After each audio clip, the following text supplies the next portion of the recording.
Hello, I'm Isaac Hayes III, founder and CEO of Fanbase, and I'm here with a very important message. We are at a turning point in the Black community where we must have equity in the apps we use that scale to billions of dollars. But this time, we own the infrastructure, we own the culture, and we shape the future. And Fanbase is the future. Fanbase combines the free functionality of Instagram, TikTok, and YouTube into an all-in-one platform built for the evolution of social media and monetization. With over 1.4 million users, that's real proof that we are shifting the conversation of tech ownership and equity for creators. So right now, I want you to go to startengine.com/fanbase and invest today. The minimum to invest is $399. That gets you 60 shares of stock in Fanbase at $665 a share. This marks a turning point in Black ownership of social media. If we don't take this opportunity to own social media right now, we will always be customers to our own creations. And that can't go on. So once again, go to startengine.com/fanbase and invest today. We must own the platforms where our voices live, our stories matter, and where our culture drives the world. Thank you.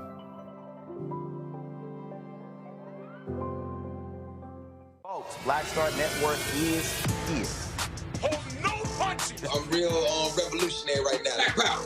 Support this man, Black media. He makes sure that our stories are told.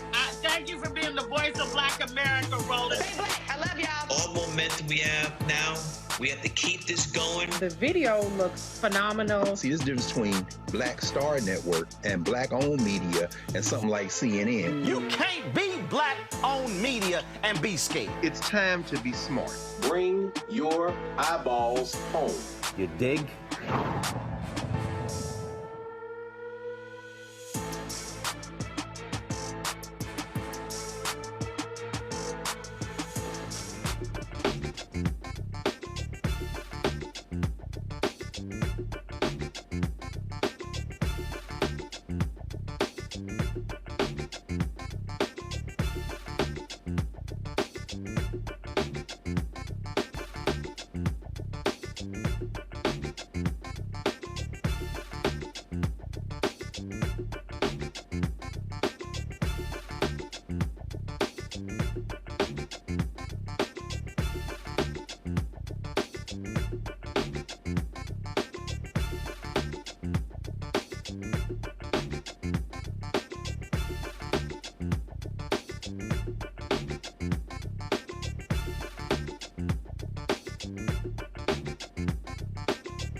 Friday, September 19, 2025, coming up on Roland Martin Unfiltered, streaming live on the Black Star Network. You know, conservatives, Charlie Kirk was one of those folks, love talking about crime, black on black crime, inner city crime. Oh, it's the highest in the country. Michael Harriot says that's bullshit. We'll talk to him about that on the show. What the hell were Democrats thinking, including Democratic leader Hakeem Jeffries, voting for a resolution praising Charlie Kirk the Republicans put up.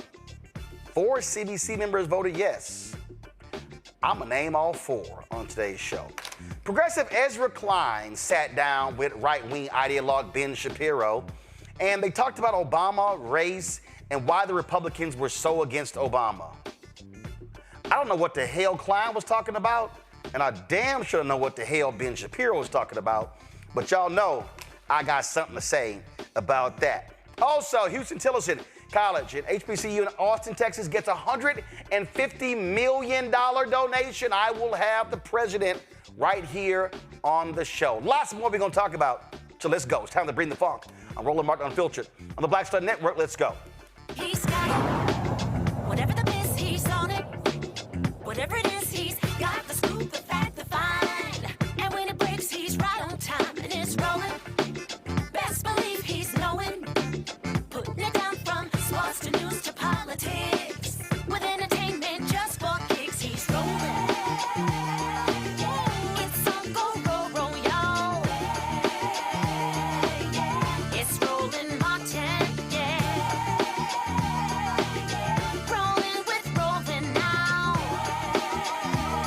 He's funk, he's fresh, he's real, the best, you know he's Roland Martin now.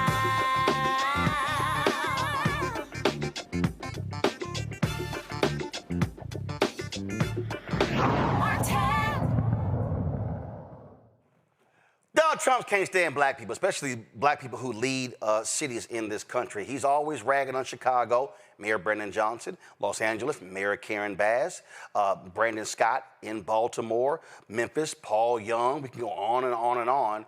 It's amazing how he never brings up cities run by white mayors where they have crime. But they always are pushing this idea that these large Democrat-run cities are just hotbeds of crime, and that there's no crime like in these cities, unlike any other. Yet Michael Harriot, the editor and founder of ContrabandCamp.com, said, that's bullshit. He joins us right now. Michael, glad to have you back on the show. So, what did you go through? So what were you, because we see this, and matter of fact, you know, Charlie Kirk, boy, he made a living off of this, going on college campuses, going on Jubilee, everywhere else, just running off and reciting all of these facts about black-on-black crime in these Democratic cities and how it's so awful, so bad, it's so terrible. And Donald Trump's runs with that. Democrats were on Capitol Hill this week grilling the mayor of Washington, D.C., and others saying the exact same thing. But you found something different.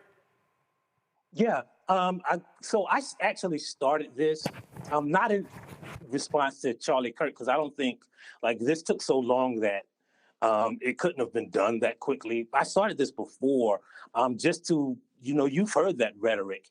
And so I started looking into it, into the stats.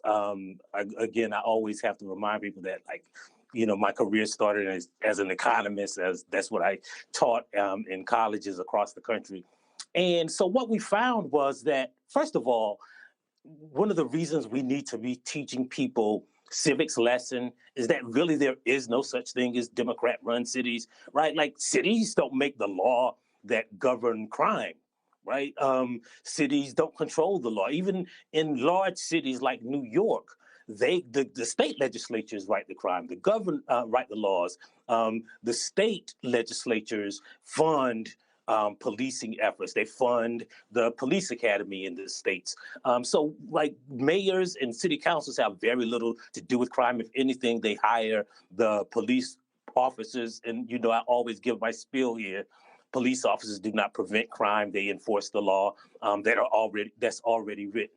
So the thing is that even in these so-called Democrat-controlled cities where crime is high, they're usually in red states. 16 of the cities with the highest crime rates are in Republican or red states. And, you know, 4 of them are kind of in Republican red states, but the legislature is split. You know, they have a Republican governor.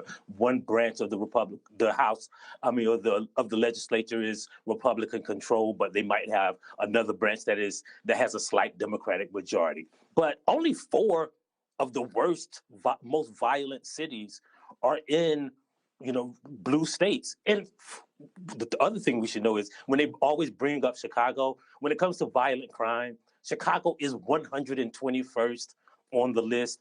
But because it's the third largest city in America, they love to pull out those statistics. So, a combination of learning civics and actually knowing math is how you find out that most crime occurs in red states. And like most of the crimes are in majority white, Republican-controlled cities.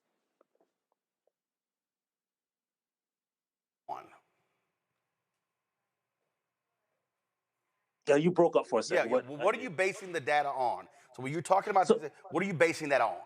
So I use two specific databases, right? So one, I use the same database that they like to cite when they talk about Black people being so violent, the FBI Uniform Crime Reporting Database. Now, instead of using the one about arrest, because we know how flawed arrest can be, that's just determined by who police arrest.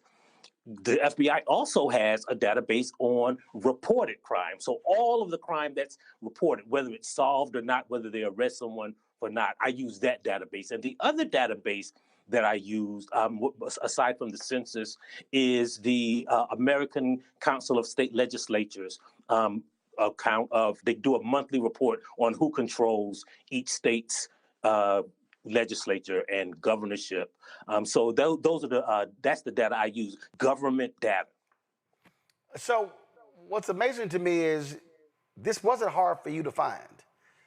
Why is it so hard for Democrats not to put out their own list of top 10 deadliest cities and show they're red? One, I don't know why. And the other thing is, I mean, if you've ever, passed by MSNBC and, sadly caught Joe Scarborough talking about black on black crime in DC. Because one city is deadly, like people know what they experience. So a lot of people feel like if you talk about where the crime actually occurs, you're dismissing the people, because everybody is concerned about crime in their city.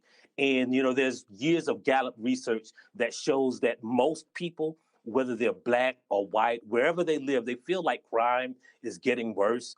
And it's not true. Like crime has been on the decline since the 1990s. But I think that's partly why, and partly because, the Democrats use white advisors and PR firms that advise them against it. You and I have seen Democratic firms like Blue Rose Research tell them, hey, don't talk about DEI, don't, because it doesn't poll well. Don't talk about the crime or Trump sending troops to Washington, D.C. because it doesn't poll well. So that they keep chasing these so-called moderate white voters who never somehow show up in the ballot box, right, or in the voting booth. And that's partly why, right? Because the Democratic Party is still a white-controlled party who believes a lot of the nonsense like crime is in Democrat-controlled majority black cities. Yeah, and also because it's been told so many times, folks just go, it just got to be true. Yeah, I think that's a lot of it too. Like these white supremacist narratives have been repeated so much that they become truth, right? And so we know that that's not true. Like when you look at, they always cite the arrest statistics. Well, we know like police only arrest about 2% of people who are responsible for crime. So you're telling me that police who they arrest, like these dudes who train for 6 weeks, are given a gun and a badge and sent out on the streets, they are the most effective determinants of who is committing the crime. And what we find is that crime occurs where police control, because they determine who they arrest. And we say, well, that's a high crime area because they target black people. But in reality, if you look at where crime is reported, it's not specifically where black people live. It's usually in places with stuff like lax gun laws, low education, people who don't have, places with high unemployment rates. And those places just happen to be in red states. So how do we change this narrative? I mean, and so is it just constantly, just lighten up the folks like Joe Scarborough, Morning Joe? How do we change it? Because that is the narrative. Right. Like doing what you do, right? Like you light them up, and you have to write, and you don't just light them up and say you're stupid or that's racist. You light them up by saying what you're saying is not true. What you're saying is false. Now, if you can prove to me that crime is worse in this Democrat-controlled city, right? I always ask people, like, give me your zip code and I'm gonna see how the crime is in your city, right? And when they find out that, oh, the crime rate is just as high wherever these white people live, then they change their tune, right? But the other way we can do it is, I believe in the, trusting journalists, right? I believe in the theory of, there's this concept called the necessary of existence, right? Like when people like you do shows like this and say, hey, that thing that you always believe, it's not true. This will be on the internet forever. This article will be on the internet forever, right? And so whenever somebody else decides to look up, is it true? They're going to go, this is going to come up in their Google search. That article is going to come up in their Google search, and then they can know the facts. And that's why it's important to trust journalists. And there's a difference between journalists and content creators and just people who say things like Joe Scarborough. Absolutely. Well, great breakdown. Folks, go to contrabandcamp.com, contrabandcamp.com, to check out Michael's story. You see it says right there, are Democrat-controlled black cities more violent? Here's what the data says. And also, folks, do us a favor, support independent black-owned media. Subscribe to contrabandcamp.com. And trust me, we need more of that, because this is what we're facing. We're facing right-wing who is controlling so much of media. You got folk who just lie blatantly on television, on digital, on social, and very few folks want to correct them. And I'm a firm believer. The data is the data, so don't try to sit here and say one thing is the truth when it's really not. Michael, we appreciate it. Thanks a lot. Thanks for having me. My panel, Matt Manning, civil rights attorney at Corpus Christi, Michael Imhotep, host African History Network show out of Detroit. Joining me right now in studio, Rob Portillo, civil rights attorney. He also works in the office of Congressman Jonathan Jackson. Glad to have all three of you here. I'm going to start with you, Robert. I mean, well, Michael laid it out. I mean, it's the BS that we constantly see, the BS we constantly see, the BS that we constantly see, and it's just stupid. And so facts are facts. And so it's important to combat the facts. Yeah, I think we also have to stop letting other people define what exactly crime is. I think we have to stop allowing folks to tell us what statistics they're going to use. Because when we talk about high crime areas, I would argue the two highest crime areas in America right now are Wall Street and Capitol Hill. But we don't want to count that as being crime. If Wall Street steals $70 billion, like in the Enron scandal, somehow that's not considered a high crime area. If we're watching our military kill 30 random Venezuelans with absolutely no justification claiming they're narco-terrorists, that doesn't count as violent crime. So when we talk about framing these subjects, we are really talking about poverty. Because when we talk about high crime areas, we're talking about high poverty areas. The number one determining factor after 15 years in court defending people that I can tell you is the one determining factor is your zip code and your income when it comes to crime. And if we worked on dealing with housing, dealing with education, dealing with the price of food, dealing with universal health care, those crime numbers go down a whole lot more than mass incarcerations and putting troops in the streets. But they don't want to deal with those fundamental issues, Matt. And it's always, hey, lock them up, throw away the key. That's how you solve it. And we know what that really is about. That is a short-term high that makes people say, look at them, they're doing something about crime, when no, that's not actually what is going to drive crime down. No, so it's about lock them up and throw away the key for the other people and not me. Like I've said on this show, people used to sit in my office when I was a prosecutor, and the same people I would see on social media saying the DA's office is too weak would be the ones who were coming in my office asking for an exception for Muffy because she got a DWI leaving the local college. I mean, the reality is they want the other people to be policed. And I think Robert hit the nail on the head. I mean, I was kind of hoping Michael got into that a little further, but he kind of alluded to it.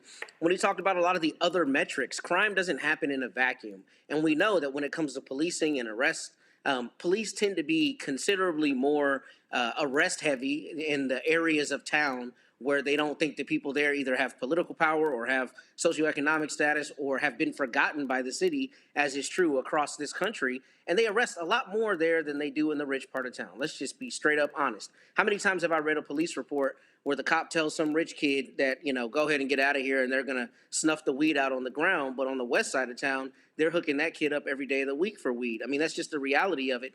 And we don't have that kind of nuance when we have these conversations. It's really about a lot more than whether your mayor is Democratic or Republican. And it's really just dishonest. I mean, it's disingenuous because there's so many other things that determine that. And what it's about is about dog whistling. It's about saying black or non-white or brown some other way than just saying black or non-white, right, or brown. I mean, it's about all the other metrics and all the other things than saying that's not the truth. The truth is that crime is, first off, primarily committed by people against people of their own race. And secondly, the police have a completely different approach in different parts of town. And that is going to obviously correlate to the disparity in how things look. But even there, they're not honest about the data. And I'm glad that he trotted that out in the segment before. Absolutely. And Michael, what we see here, listen, we got white execs in media, white hosts in media who don't want to actually present the data because they believe it too. Well, yeah, not only do they believe it, but they make money off of pushing these lies, okay? So, number one, excellent work by Michael Harriot. Number two, if we look at this piece, because I've been talking about this for the past couple of weeks, there was a piece from Newsweek.com called High Crime in Republican Cities Fueled by Guns Inequality. And one of the things they talk about that oftentimes goes overlooked is that in a lot of Republican states or Republican cities, what have you, you have lower taxes in Republican areas. This may also lead to less funding for police, which helps fuel crime, but less police to catch the crime. Okay, so you have that. Another thing is, in a lot of cities that Republicans or conservatives like to say, oh, it's a Democratic city. When it comes to mayor, it's nonpartisan. So if you are a Republican who has better ideas, you can run for mayor as well in that city. Okay, some cities are different, but a lot of cities, mayor is nonpartisan. So it's also plays into this white supremacist narrative and stereotyping African Americans as having a proclivity to committing more crimes. But at the same time, you look at J.D. Vance, Junior Varsity Vance. He was just here this week in Howell, Michigan, which is known to be associated with the Ku Klux Klan. That's a whole nother conversation. But he said to Governor Gretchen Whitmer, she wasn't there, but he said, just say the word and we'll send the National Guard into Detroit. Okay? He didn't talk about the millions of dollars in community violence intervention grants that were cut nationwide, and many of that was cut here in Detroit. He didn't talk about the safer streets and safer communities, $811 million in grants that the Trump administration cut from the Biden administration that was helping bring down crime nationwide, including Detroit. So this is how many people see us. Right. So this is why we have to understand how elections have consequences, why media platforms like yours is so important, Roland. Well, again, we know how white media works. All right, folks, got to go to break. We come back. Houston Tillerson gets a massive donation, one of the largest ever to an HBCU. We'll talk to the president next. Also, we'll talk about a vote on Capitol Hill. Why did Democratic House Leader Hakeem Jeffries and other Democrats vote for this resolution praising the life and legacy of Charlie Kirk, but it was devoid of all the things that he said that was shameful, despicable, and racist against black people and others? Yeah, we're going to talk about that. And we're going to call out those 4 CBC members who actually voted for this crap. You're watching Roland Martin Unfiltered on the Black Star Network.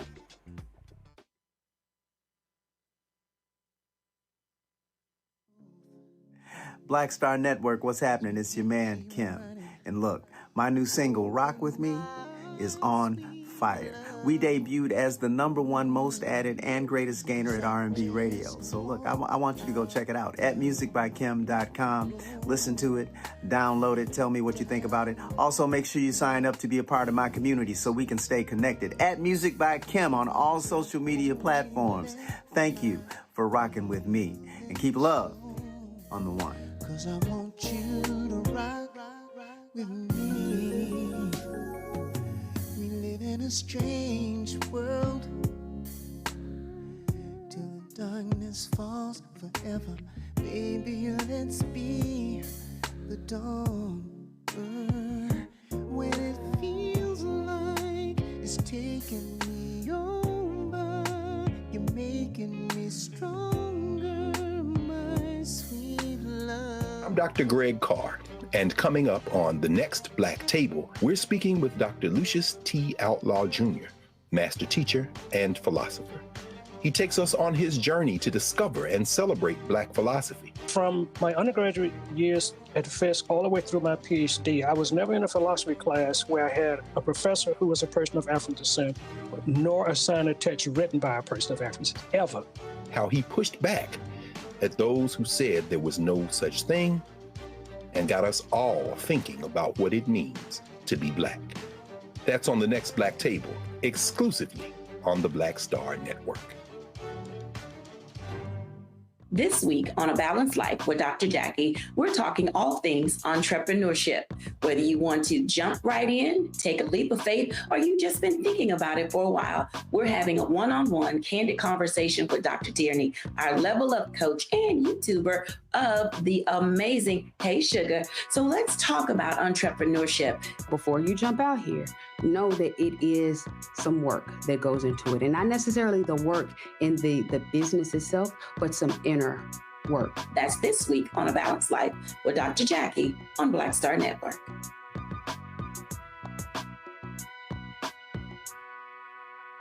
What's up, y'all? This is Wendell Haskins, a.k.a. Win Hogan at the original T-Golf Classic. And you know I watch Roland Martin Unfiltered.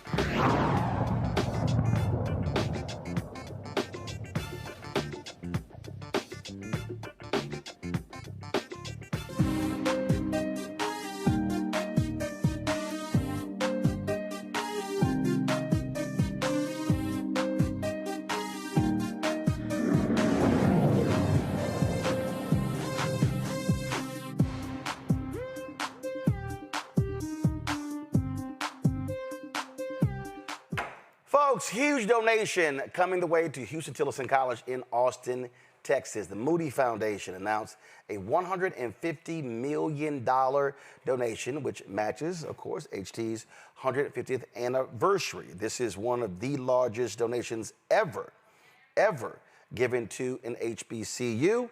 And so their president has been smiling and beaming and excited since this announcement came down. And so I'm sure she is still on cloud nine as a result of this gift. Dr. Melvin Wallace joins us right now. What's up? Hey, Brother Martin, how are you? I'm doing good. So tell us about this donation. How did this come about? Oh my gosh. So it is a donation from the Moody Foundation. And of course, to celebrate our sesquicentennial, 150 years, I guess they felt that it was befitting that they matched the years of service that we have been committed to educating people in this community. So yeah, $150 million from the Moody Foundation. Now, had you and others, had y'all been talking to them? Had y'all laid out your master plan? Was this over a period of time? Or did they just wake up and say, I think we'll get them $150 million? Well, I don't know if anybody just wakes up and decides to drop $150 million, but, it's a testament to writing the vision and making it plain. So what we did was in 2022, when I first arrived, we started with a strategic plan called From First to Foremost. For those of you that don't know, Houston-Tillerson University is the third oldest business in the city of Austin. And in addition to that, we are the oldest institution for higher learning here in Austin, Texas. So that means we decided that we would go from just being known as being the first institution of higher learning, to going to the foremost institution in this country. So we wrote the strategic plan, we started on a master plan, and from there really became intentional about building partnerships to help us reach the goals that we had outlined in our strategic plan and in our master plan. Obviously, it's private. Obviously, you're there in Austin. You've got that little small school, as a Texas A&M graduate, we call it TU. Texas University there as well. So, in Austin, Houston-Tillerson obviously gets overshadowed by the hideous orange behemoth. So yes, that's right. I'm very petty when it comes to that little school in Austin. So I love it. But the thing here is when we talk about where y'all are, again, you also don't have a large black population in Austin as well. So it's a lot of things that are at a disadvantage. And so since you got there, since you arrived there, and there were a bunch of other places that wanted you to be president, but what was it about this school, and what did you see that can be built there that the Moody Foundation said, you know what, we like this vision? Yeah, so the exciting part about it, and I tell students this all the time, when you think about, what higher education means, especially to Black folk, which I am very passionate about, is, you have to think of the pathway. It's not just going to college, which is great, but what's the pathway to the workforce? And so we've been very intentional. As a matter of fact, onlineu.com has ranked Houston-Tillerson University as the #1 HBCU in the country for putting students in the highest wage jobs immediately after graduation. That, to me, is the job of higher education. So as we think about what we're doing here, and again, being very intentional, it is thinking about how do you get students from freshman year to career ready, and not just going into jobs to work in a cubicle and to have these entry level positions, but it's really, for us, we think about how we create Black wealth and how we ensure that Black and brown communities are prepared to not only go into the workforce, but to create workforce opportunities. Your majors, what is your dominant education focus? Yeah, so we are a small private liberal, I call it a small private boutique liberal arts college. So, and right now with AI and technology, it's in vogue, right? And being in Austin really helps. So we are the tech hub, and Austin is known as the Silicon Valley of the South.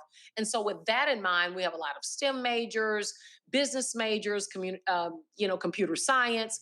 And this year alone, our graduating class, I know we had about 10 to 15 graduates who signed 6-figure contracts as their first job. One young man I was going to say his name, but I don't want y'all trying to borrow money from him. But he graduated and signed a $250,000 contract. This is his first contract straight out of college. 19-year-old kid who has never lived anywhere else besides his mama's house and the dorms here at Houston-Tillerson University. So those are the majors. And we're, again, very, very, very strategically focused on preparing our students to create the workforce, and especially integrating AI and technology. And our students are really getting into it. When we compare, how many other HBCUs have gotten gifts this large? This seems to be the largest gift to an HBCU, that is out there. And not just to an HBCU. I think Spelman received last year a $100 million gift, which was the largest. And I'm going to tell you the backstory to this. They originally told me that we were going to get a gift for $130 million. $130 million. So we're preparing and working with our marketing firms, and both the Moody team and the HT team, working with a joint marketing firm to help us, amplify the message. And on yesterday, Ross Moody, who is an incredible friend, and Ellie Moody, who is almost, she's like a sister to me now. They announced $150 million. And Roland, I'm going to tell you, I honestly thought that he had made a Freudian slip. I'm like, oh my God, he has accidentally said $150 million. And he looks over, if you go back to the live stream, he leans over and they're both looking at me and they're like, gotcha. And they had gone back. And even after we had, agreed upon this, they had agreed to bless us with this $130 million gift. they saw the potential and the plans and the things that we want to do and decided on their own to increase that gift even more and announce at the podium $150 million. Because if you see some of our posts, we were prepared and had scheduled posts for $130 million. And I said that was a good correction to make, that we were happy to have our marketing teams go back and correct $130 million to say $150 million. So a great, great, great day. Great. Yeah, I would say that's pretty damn cool to get $20 million added to it. Yes, right. I mean, I'm like, look at God. Won't he do it? He will do exceedingly abundantly above all we can ask and think. And it's just a testament of the generosity of people, but it's also I believe it's their commitment to education, which is so important to them and their family. So forever grateful to Ross and Ellie Moody and to the entire Moody Foundation. For folks, this is the announcement on the website. Houston-Tillotson University receives a historic $150 million gift from the Moody Foundation, the largest gift to a single HBCU in history. Let's go questions from our panel. I'll go to Matt, you first. Well, let me first say go Rams. I think I'm the only native Austinite on this panel, Dr. Wallace. So thank you to HT for what y'all have done all these years. I spent many times up at HT before I went off to college myself. So congratulations and thank you for being the beacon of Austin, the beacon of East Austin. My question for you, though, is the Moody Foundation. This is the same Moody Foundation that gave that school up the road that my parents went to, Roland's referring to, I think $130 million to build the Moody Center back in the day. So I just kind of want to know how y'all went about getting in contact with the Moody Foundation. I think you may have mentioned this, but did they come to y'all with the donation? And how did you kind of decide what the school is going to use the money for in terms of investments? I know part of that's going to be new dorms and other things, but what are your list of priorities as it relates to this investment? Yeah, fantastic question. So the Moody Foundation relationship is not new to Houston-Tillotson University. It is not new at all. As a matter of fact, in the 1960s, the Moody Foundation, they're the only living eponyms that we have on campus.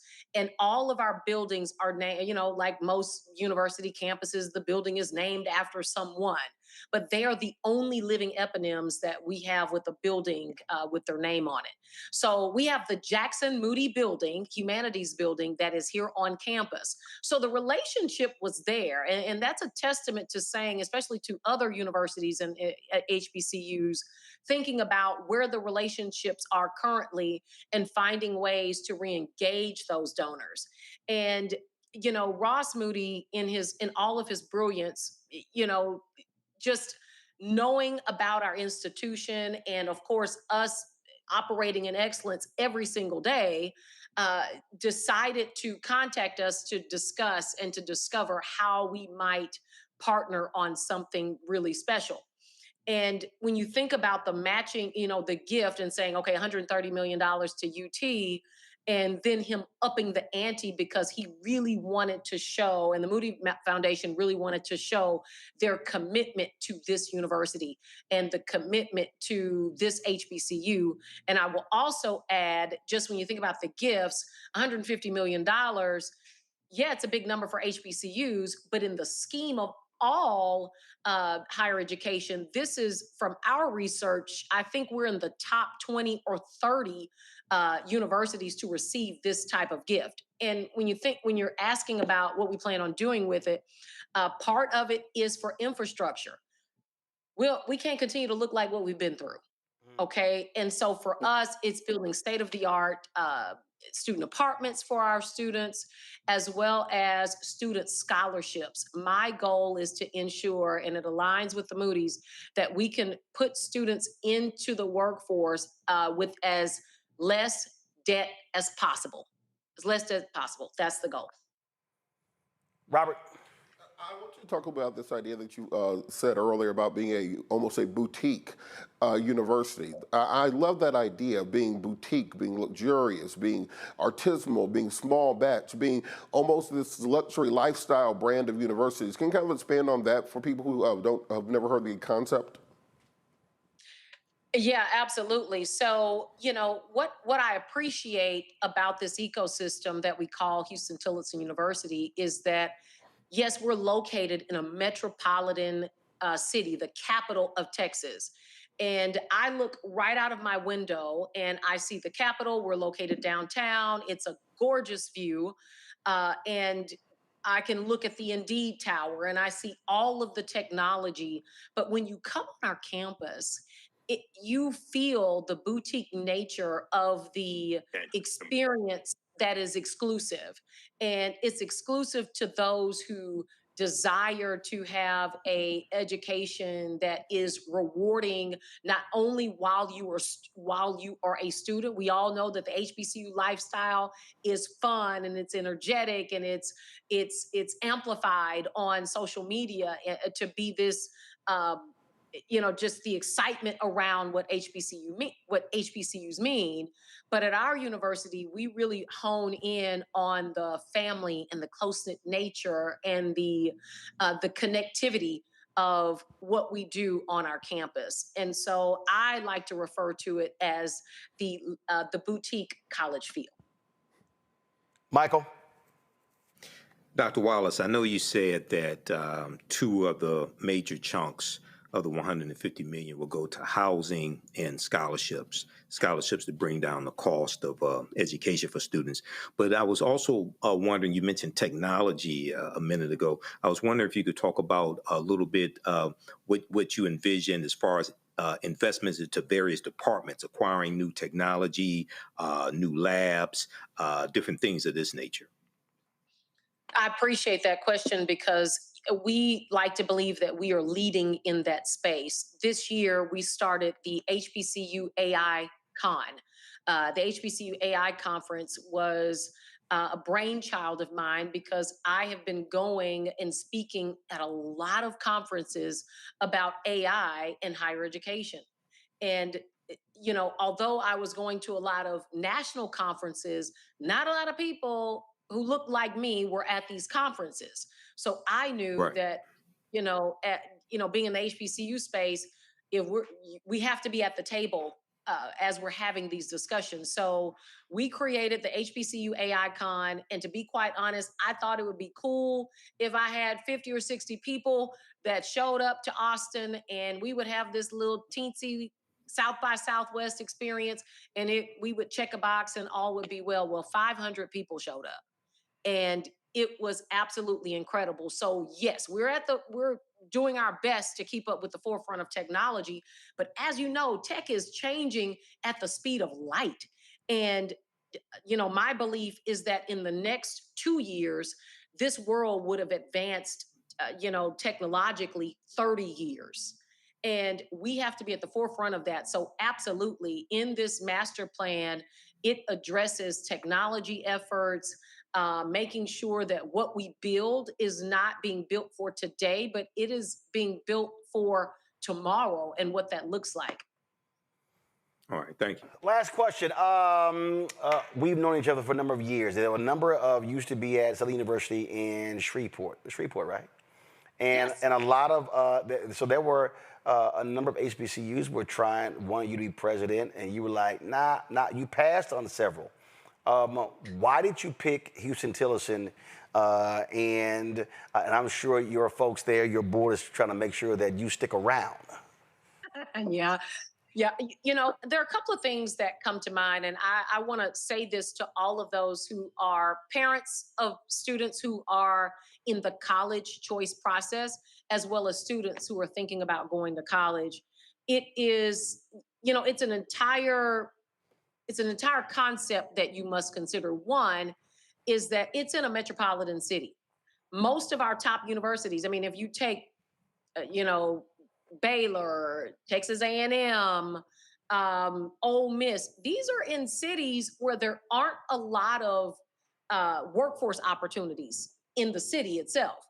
I mean, if you go to Ole Miss, who wants to be in Oxford, Mississippi? I mean, it's a tough town to have an internship.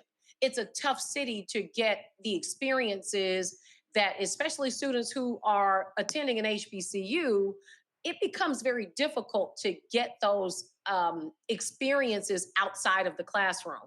So I was really drawn to the metropolitan city, especially Austin. You know, the things that are happening here, the innovation, the technology that's happening. I felt that this institution had so much potential and had been so successful in the past that I felt like that there was a lot of opportunity to marry the partnerships that are here along with the institution so that we could truly do something special and that would be very unique and possibly something that we had not seen before in higher education.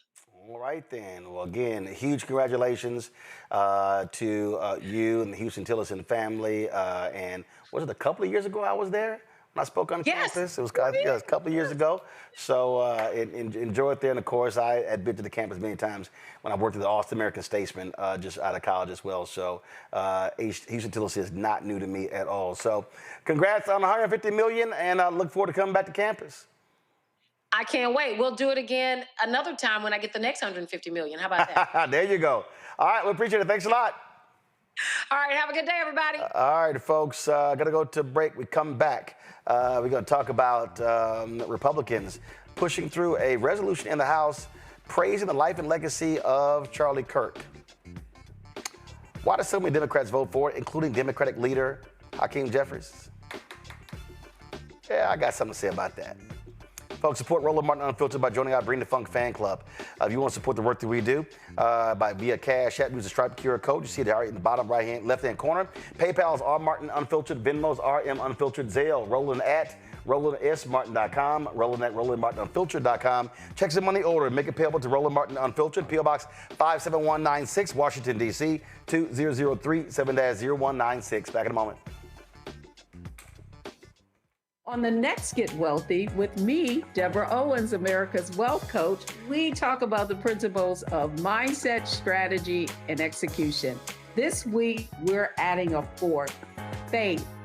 You're going to hear from a mother and daughter duo who are helping thousands of Black women build wealth, all through their faith. You are more than you can ever imagine. Not just obtaining things to show that, but seeing yourself. Making your faith work for you. That's right here on Get Wealthy, only on Black Star Network. This week on the other side of change. Hurricane Katrina, 20 years later. Cannot believe that it's been more than 20 years since we saw Black people and Black communities across New Orleans and the South being failed by our government. But it's a harrowing lesson. We're going to unpack how race and class intersect in ways and how we need to talk about this government doing more for our communities. Again, you're watching The Other Side of Change, only on the Black Star Network. This is Reggie Roth-Byford. You're watching Roland Martin, unfiltered, uncut, unplugged, and undamn believable. You hear me? Well, folks, the House passed this resolution praising the life and legacy of white supremacist Charlie Kirk. He was gunned down speaking at a university in Utah. It got 310 votes, but a lot of people are saying what the hell was going on because you had 58 Democrats voted no, but you had 38 that actually refused to vote as well. You see the vote totals right there. And so, again, you had 95 Democrats vote yes. Among them, Democratic leader Hakeem Jeffries. In addition to Jeffries, you had 3 other CBC members who voted for the particular resolution. This, of course, as folks asking some serious questions, why in the hell would Democrats actually do this? Did it make any sense whatsoever? Now, I'm going to pull up right now for you the actual vote. So you see right here, this is the blue. This is the total number of people who agreed on the resolution right here. All those are red or Republicans, and you have the blue. So when you go through here, you see names. Pete Aguilar, California. You've got Judy Chu. You've got, look at here, Henry Cuellar. You got Don Davis, CDC member out of North Carolina. He voted yes for this. You got Debbie Dingell voted yes as well. You got Steny Hoyer of Maryland. He voted yes. You see Democratic leader Hakeem Jeffries voted yes. Also on this list, you see the likes of Ted Lieu. You see Congressman Gregory Meeks, another CBC member. He voted yes. Jared Moskowitz, Gerald Nadler, Frank Pallone. You've got Jamie Raskin. He voted yes. Pat Ryan of New York. He voted yes.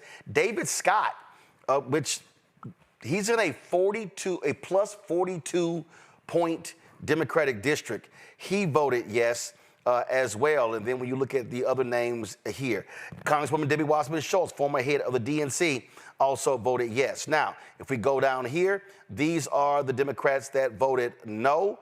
And you see a ton of CBC members down here. At the bottom here are the people who actually, now this is the group that voted present. Alma Adams of North Carolina voted present. And then when you go you go across here, Janelle Bynum, you go right around here, you see Lloyd Doggett, you see Dwight Evans, another CBC member, Lois Franco, you see, you go right around here, Ro Khanna, Jennifer McClellan, another CBC member out of Virginia, plus 32 district. Let's see here, you see the other names right here. And then we go over here. These are the folks who did not vote. You see four Republicans did not vote. And then you see Joaquin Castro, Steve Cohen, representing black folks there in Memphis. Robert Garcia, the House Oversight Ranking member, not voting. George Latimer, Joe Nagase, a CBC member out of Colorado. Nancy Pelosi did not vote. Jan Schakowsky, Illinois, did not vote. Melody Stansbury, Eric Swalwell, Richie Torres, New York. Mark Vesey, another CBC member out of Texas. Eugene Vindman did not vote as well. Let me just put it as clear as possible. Shameful. Yes, shameful for four CBC members. First of all, it's shameful for all the Democrats who voted for this resolution. But even more shameful that House Democrat leader Hakeem Jeffries and Gregory Meeks voted for this. Don Davis. Now, he's in a +3 red district, but it doesn't matter. How about having some conscience? How about having some integrity when it comes to voting here? This, to me, is beyond shameful. It is utterly ridiculous because, again, you can vote against. And also David Scott. And I call out Meeks and Scott, both my frat brothers. Hakeem Jeffries, he's a Kappa. I'm going to call him out. It's different if the resolution dealt with the issue of political violence. The Republicans are treating Charlie Kirk like he was a martyr. And you can't overlook the stuff that Charlie Kirk actually said, especially about black people. And there were members who went to the floor who spoke his words before this vote taking place, including Congresswoman Alexandria Ocasio-Cortez. Today, the Republican House majority brought to the floor a resolution honoring, quote, honoring the life and legacy of Charlie Kirk. Charlie Kirk's assassination was a horrific and vile attack and incident of political violence. And condemning the depravity of Kirk's brutal murder is a straightforward matter, one that is especially important to help stabilize an increasingly unsafe and volatile political environment where everyday people feel more at risk. We can deeply disagree and come together as a country to denounce the horror of this killing. And it is not a license for the abuse of power and whitewashing of American history. Today's resolution only underscores the majority's recklessness by choosing to author this condemnation and honoring on a purely partisan basis, instead of uniting Congress in this tragedy with one of the many bipartisan options to condemn political violence and Kirk's murder, as we did with the late Melissa Hortman. Instead, the majority proceeded with a resolution that brings great pain to the millions of Americans who endured segregation, Jim Crow, and the legacy of bigotry today. We should be clear about who Charlie Kirk was. A man who believed that the Civil Rights Act that granted Black Americans the right to vote was a mistake. Who, after the violent attack on Paul Pelosi, claimed that, quote, some amazing patriot, unquote, should bail out his brutal assailant. And accused Jews of controlling, quote, not just the colleges, it's the nonprofits, it's the movies, it's Hollywood, it's all of it, unquote. His rhetoric and beliefs were ignorant, uneducated, and sought to disenfranchise millions of Americans, far from the working, quote, working tirelessly to promote unity, unquote, asserted by the majority in this resolution. It is equally important that Congress does unite to reject the government's attempt to weaponize this moment into an all-out assault on free speech across the country, all in the name of Charlie Kirk. President Trump and the FCC are now cynically threatening to shut down ABC and any outlets who give airtime to the administration's political critics. This is a disgusting attack on the American people and the very First Amendment rights that define us as a country. It is also the ABC Corporation's responsibility to refuse to embolden and participate in this corruption and escalation of censorship. We continue to pray for Mr. Kirk's family and loved ones in the wake of this terrible act. I am thinking especially of his children and his wife, whose grief cannot be measured. And with that, I yield back to the gentleman. Robert, you work for Congressman Jonathan Jackson. To me, this is a no-brainer here, voting against this. And voting no on this, it's not like Republicans say, oh, you don't care about political violence. No. But to vote for this and how it was written, and I read the entire resolution yesterday, how, oh, patriot, family man, Christian, they're trying to create a martyr. And I'm sorry, you cannot ignore the stuff, the venom that came out of his mouth. Well, look, you have to look at how they wrote the bill. I'm going to read directly from the bill. They say, whereas this hate, I read the whole bill yesterday. The whole thing. I think the people need to hear you. Whereas a heinous act of violence is a sobering reminder, a growing threat of political extremism and hatred in our society. Politically motivated violence is antithetical to the principles of free republic, and the difference of opinion and debate should not be silenced. They wrote it in such a way. I got it right here. Y'all can pull it up. They have wrote it in such a way that they want any Democrat in a swing district to have to rest on a vote saying that they were against heinous acts of political violence being a bad thing. And Speaker Jeffries is singularly motivated. He was like a Terminator. He is singularly motivated to make sure he maintains every single seat that he has in the House and then picks one of the half dozen in order to make sure that Democrats get the majority in the 2026 election. We cannot take the risk of being painted as the BLM, anti-crime, Antifa party when you're talking about those people in the suburbs. Got it. Here's the problem. Go to my iPad.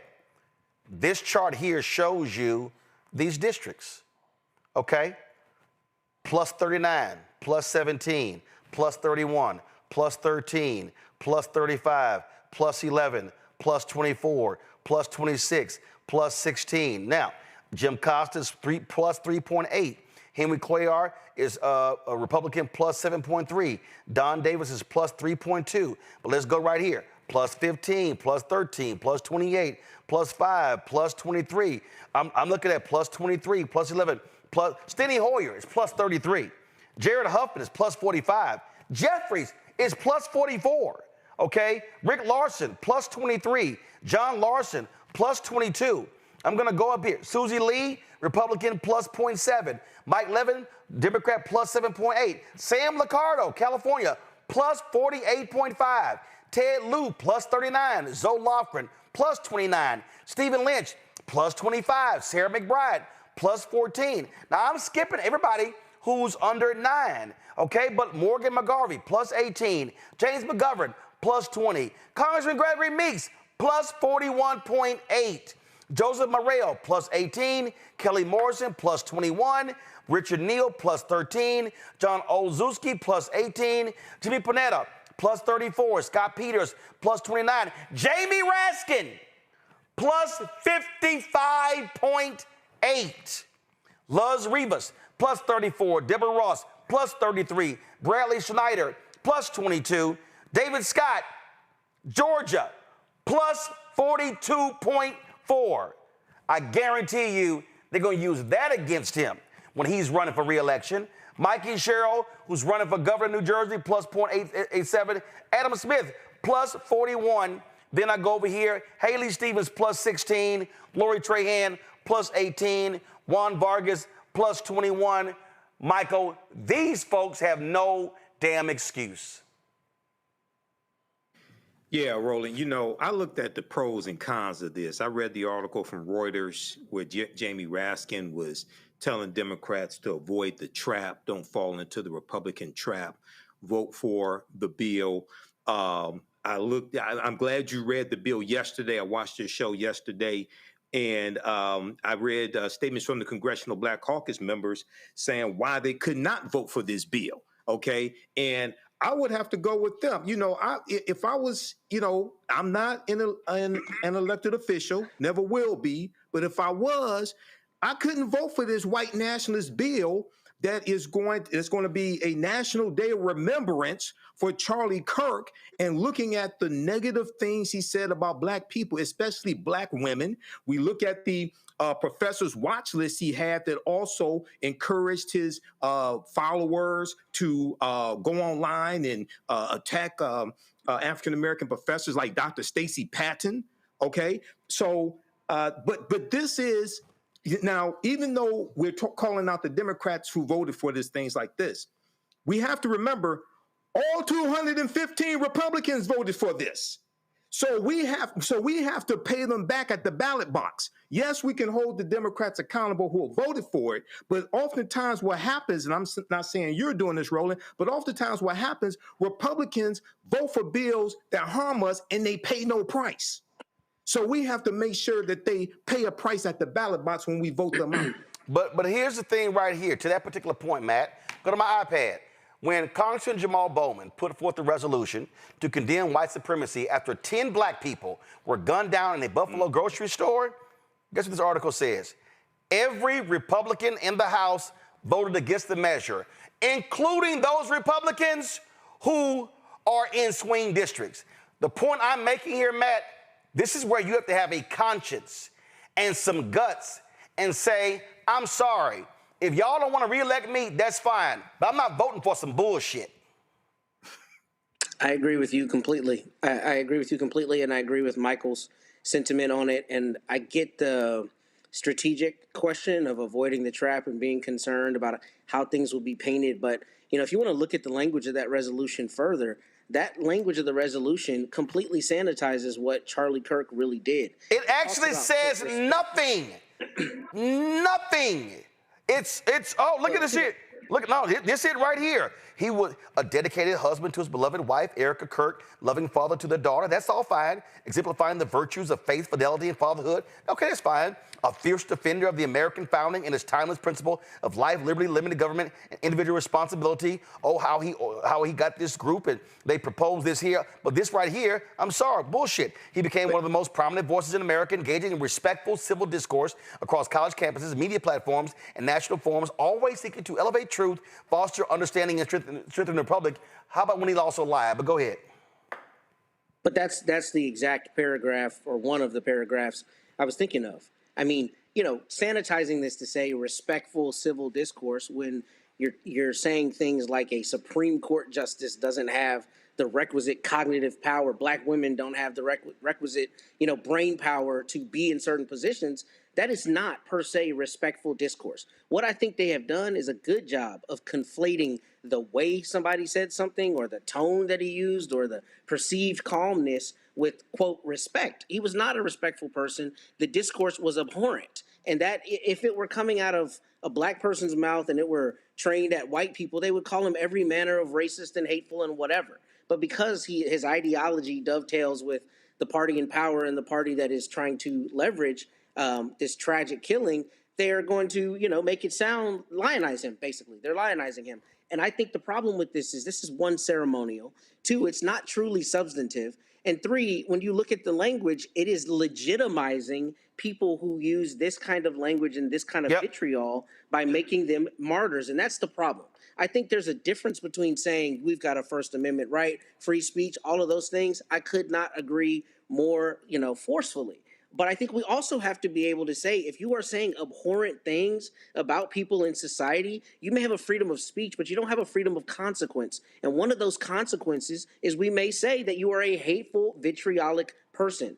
These things logically follow. And I think when you vote for a resolution like this, you are legitimizing the respectful discourse of a person who says abhorrent, disrespectful, mongrelizing things about large groups of people and who feeds into things like the Great Replacement theory. That is per se not respectful. And I think when you vote for something like this, you're legitimizing it in a way you absolutely should not be willing to legitimize. And here's what Republicans are doing. Go to my iPad. New bill filed in Oklahoma that says every public university, I need y'all to listen to me, every public university in the state must have a Charlie Kirk Memorial Plaza with a statue of Kirk and his family. It gets worse. The Oklahoma proposed the bill to public universities promptly build these Charlie Kirk Memorial Plazas, saying he was, quote, a voice of a generation, modern civil rights leader, vocal Christian, martyr for truth and faith, and free speech advocate, or be fined. I said everyone. That means Langston University, Robert, will be required to have a Charlie Kirk Plaza.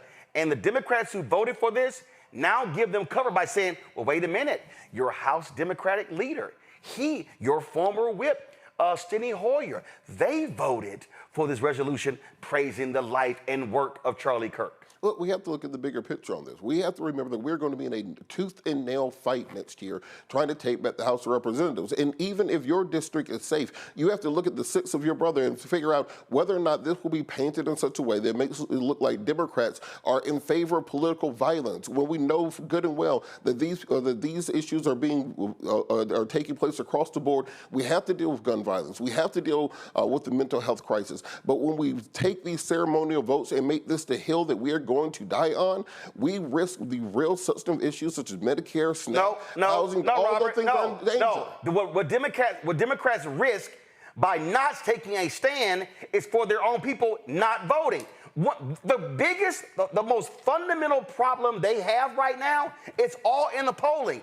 People don't believe that they're fighters. They don't believe that they stand for anything. The reality is the House Freedom Caucus will shut that whole shit down to stand on principle. And the problem is Democrats made the calculations. Listen, all we heard from Chuck Schumer, oh no, we can't change the rules when it comes to nominations, because if we change the rules and the Republicans get power, they're going to do the same thing. So you know what Democrats didn't do? They didn't change the rules. You know what Republicans just did last week? They changed the goddamn rules. Say they just voted the other day on 48 Trump nominees. So the Republicans don't give a shit about norms. All they care about is power. And I'm simply saying is, when are Democrats going to show some fucking guts? And this vote was gutless. And it was gutless for Hakeem Jeffries to vote for it and to whip his members to vote for it. Now, if what you just said, if Jeffries said, hey, here's the deal.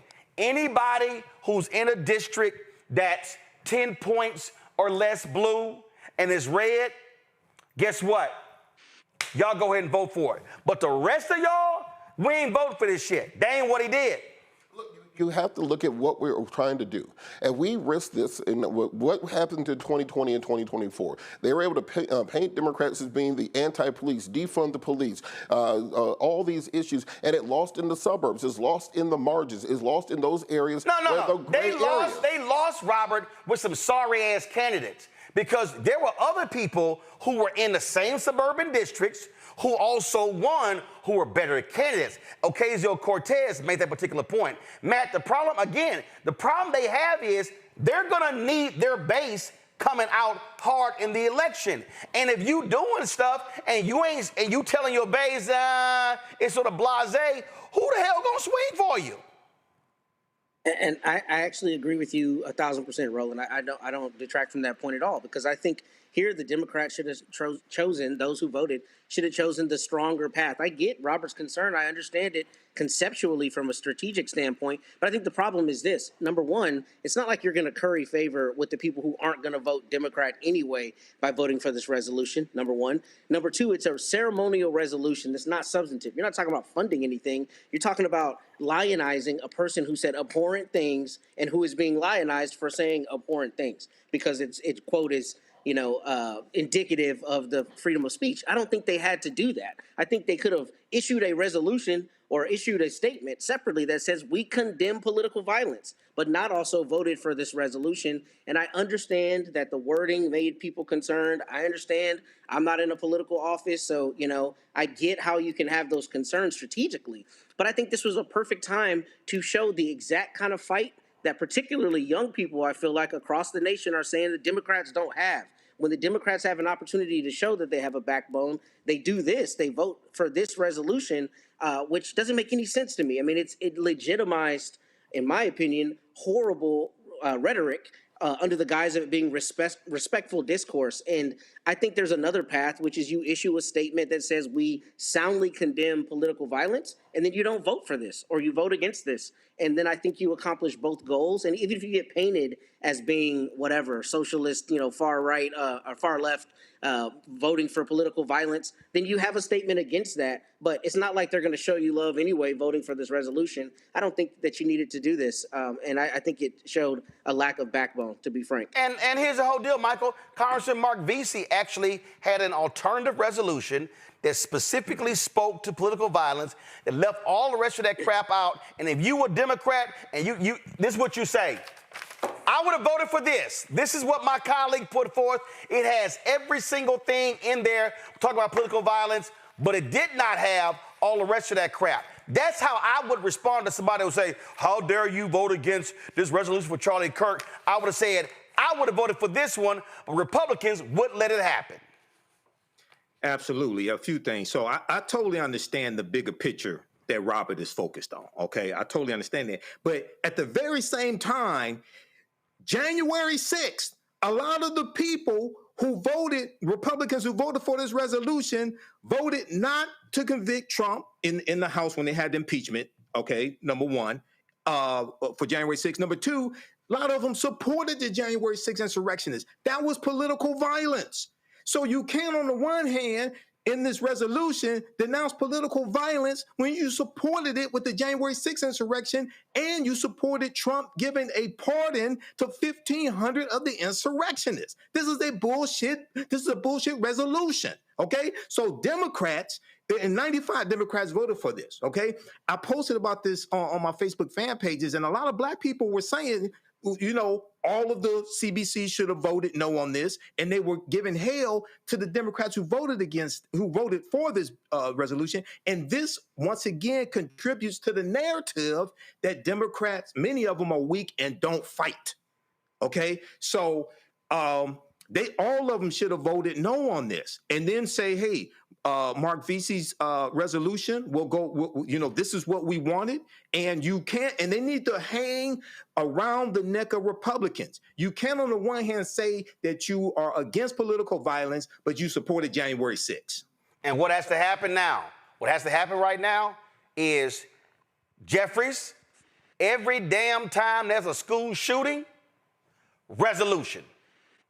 Every time. And force Republicans to say no. Force them to say, I'm not going to bring it to the floor. But voting for this bullshit is trash. That's what it is. I'm going to a break. I'll come back. I got to deal with this fool.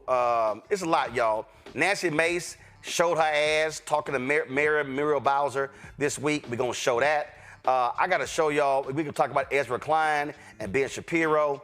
And also, last Friday was the 4th anniversary of me slapping the shit out of Christie on ABC This Week. They ain't invited me back ever since, and we show it every year as a reminder that I wasn't lying what I had to say.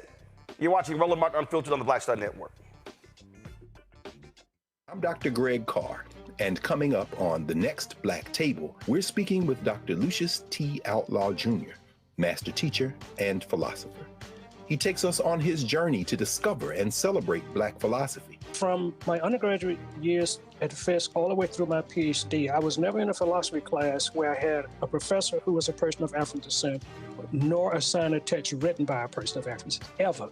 How he pushed back at those who said there was no such thing and got us all thinking about what it means to be Black. That's on The Next Black Table, exclusively on the Black Star Network. Hey, yo, what's up? This is Mr. Dalvin right here. What's up? This is KC. Sitting here representing the JODECI, that's Jodeci, right here on Roland Martin Unfiltered.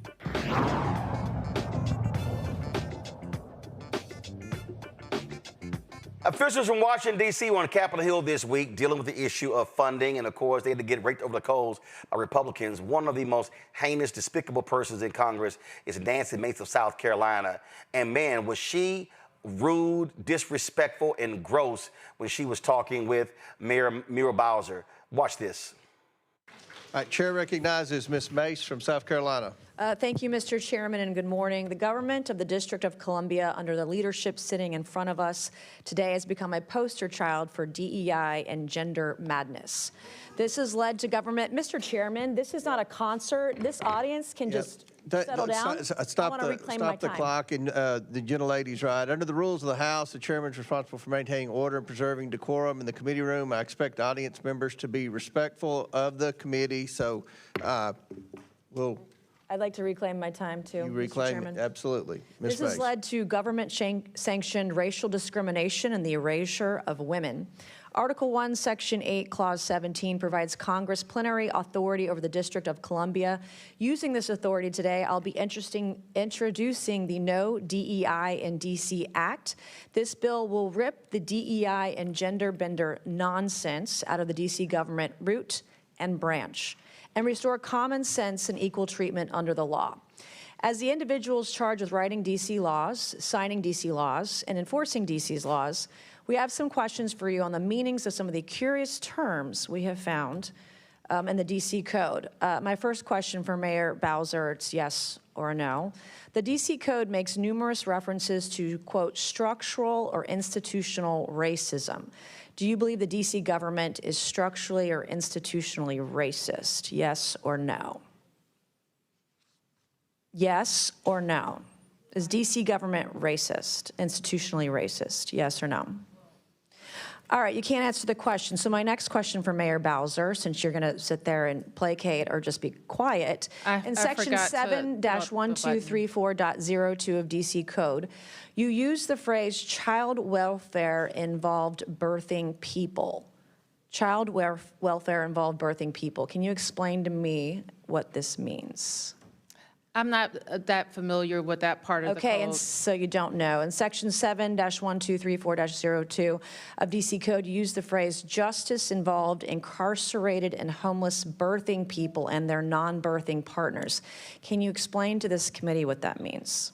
I would have to see the whole section. You don't know. You're literally the mayor of D.C. and you don't know your own code of laws. Well, I don't know. All right, one thing we noticed the D.C. Code struggles to define is the term woman. So Mayor Bowser, what is a woman? I'm a woman. Are you a woman? 100%. Okay. 100%. I'm a woman. You're looking at one. Okay, good.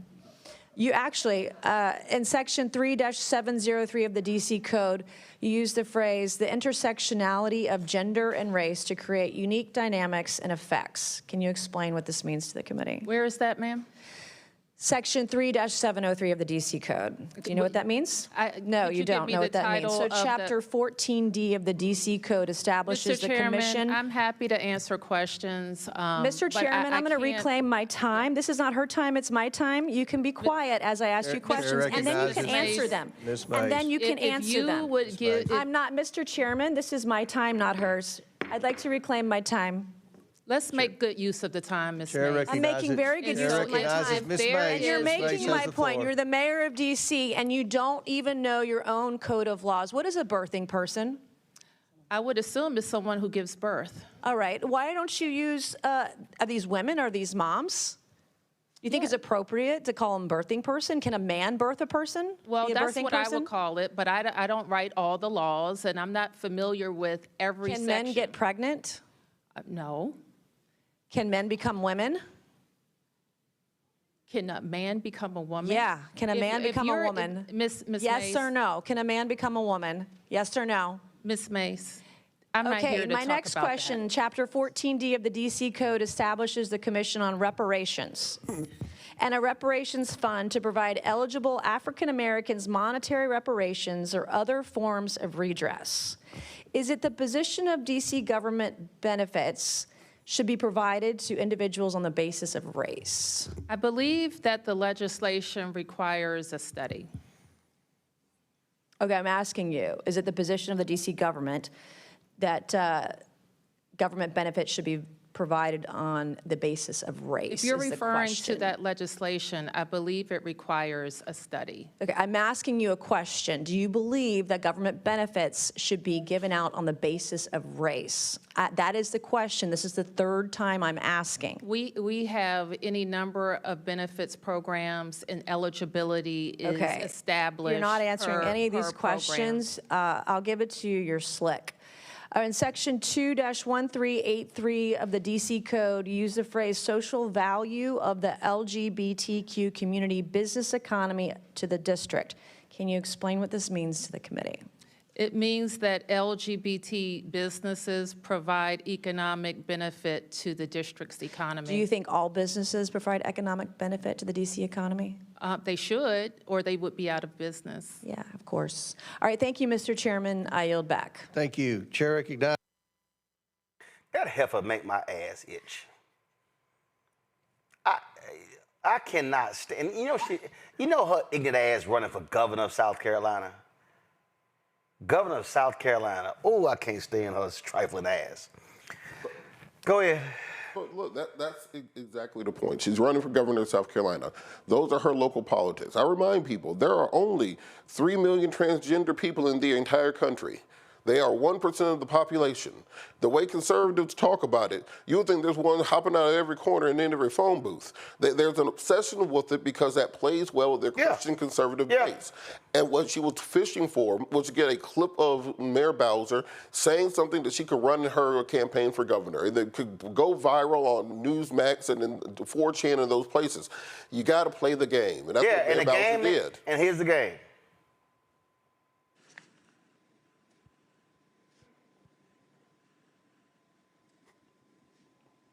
If I'm Muriel Bowser, this is me for 5 minutes of Nany Mace.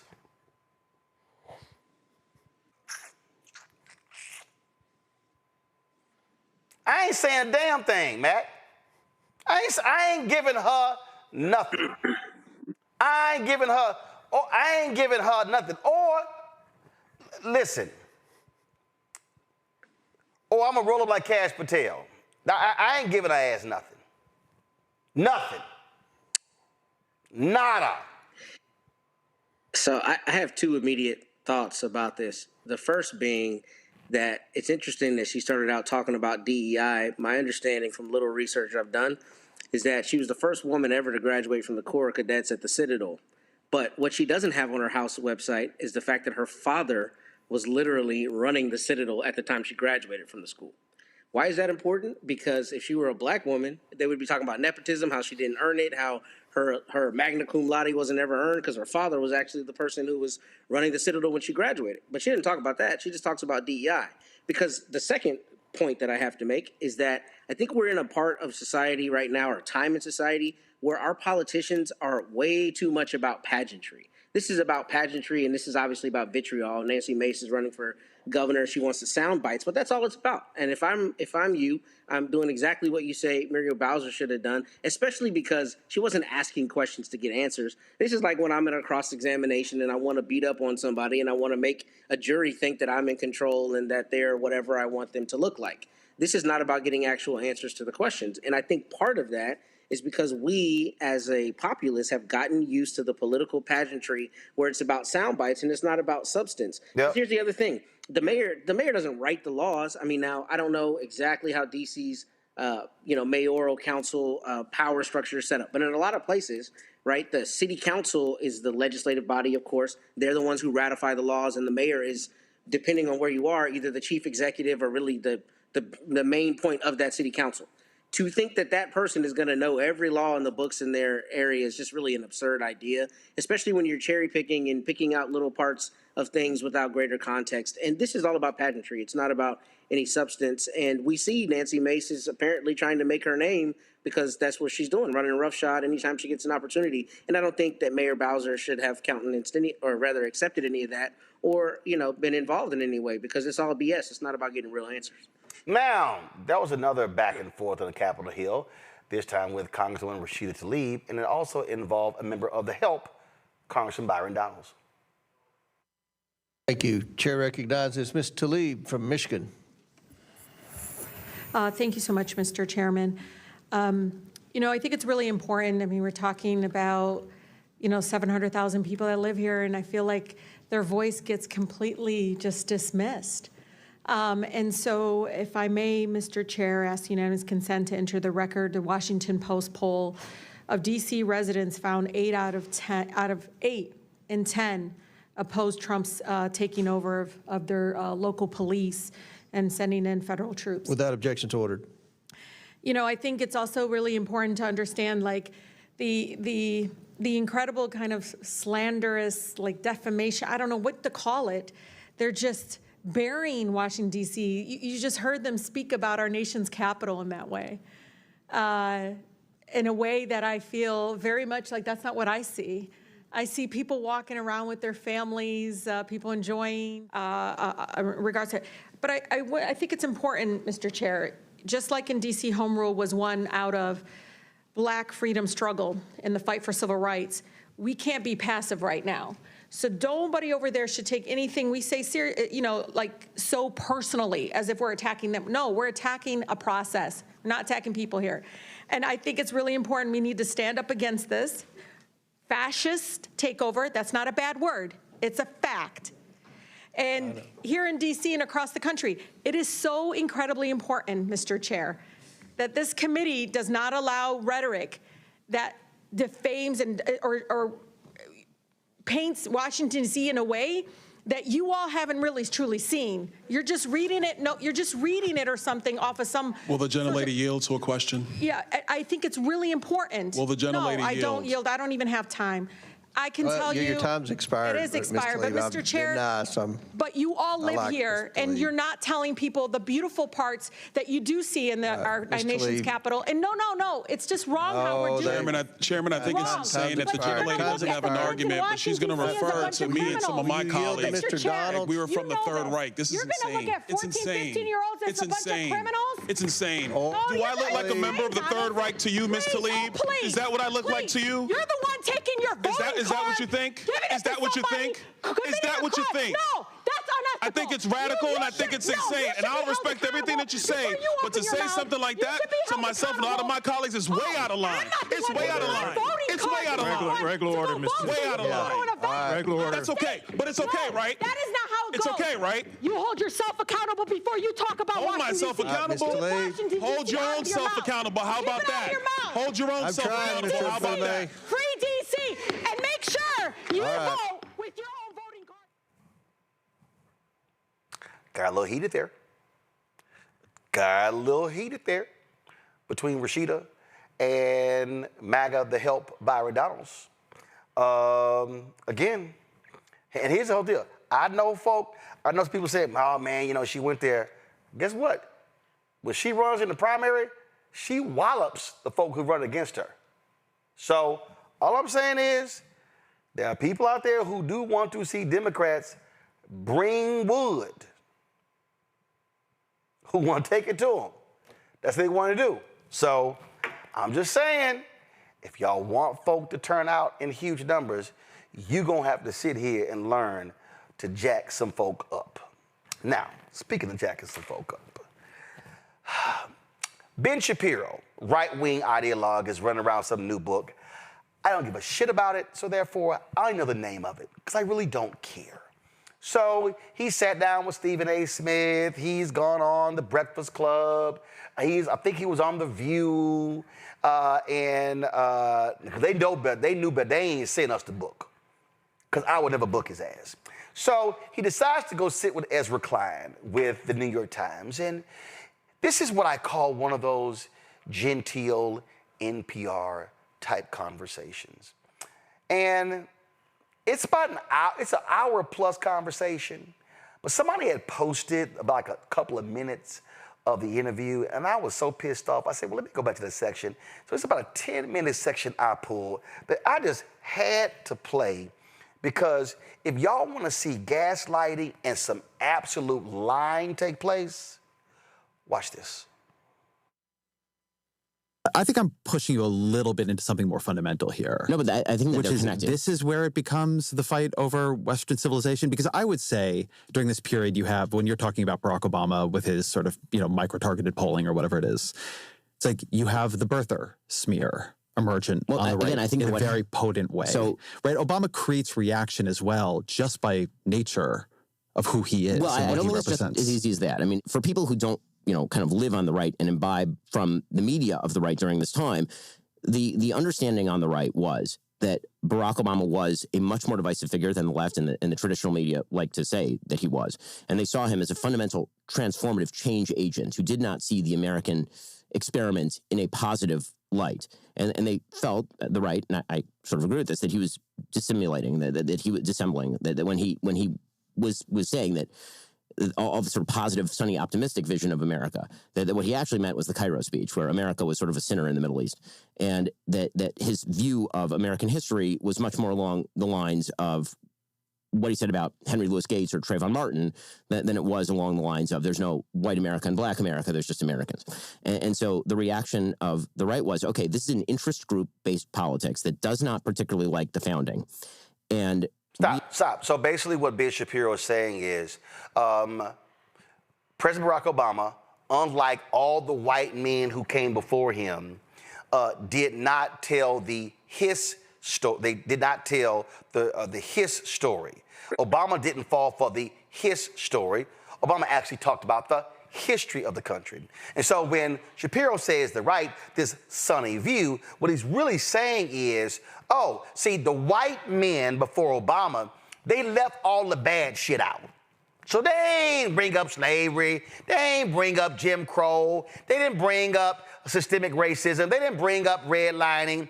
But this Negro comes along, and why he got to keep bringing that stuff up? That's really what Shapiro is saying, and white conservatives, they don't like that. They don't like Paul Harvey, who was Rush Limbaugh back in his day, if you want to be honest. He used to always say, and now the rest of the story. They don't like the rest of the story. They like that fake lying-ass story. And so here's Shapiro saying, yeah, we couldn't stand the fact that this black guy would actually stand up and acknowledge the racist shit we did as a country, including the crap that we did in the Middle East. See, y'all gotta understand, every time we talk about Iran, these white folks always go to 1979. They overthrew our embassy, but they never want to talk about 1953 when we, on behalf of Anglo-Iranian Oil, now known as BP, literally overthrew a Democratic elected government, and Mossadegh was a leader because it was over oil. The Iranians used to love the United States, but after the overthrow in 53, they hated the United States. And we can go country after country after country, but see again, Shapiro, these white people don't want somebody talking about that. That's why they couldn't stand Obama press play. They're going to react to that with Trumpism. So if you understand Obama and Biden more from the left, what are the moments in those presidencies that the people on the right are radicalizing, right? That sort of differ from how differently you see them from maybe how I do? Well, I think that for President Obama, I think the left perceives the Obamacare moment as the moment that the right sort of radicalized. And I don't think that that's actually right. I think the bitter clingers comments were a big one. That was in the 2008 election. I think the Henry Louis Gates statements Recently, Professor Henry Louis Gates Jr. was arrested at his home in Cambridge. What does that incident say to you, and what does it say about race relations in America?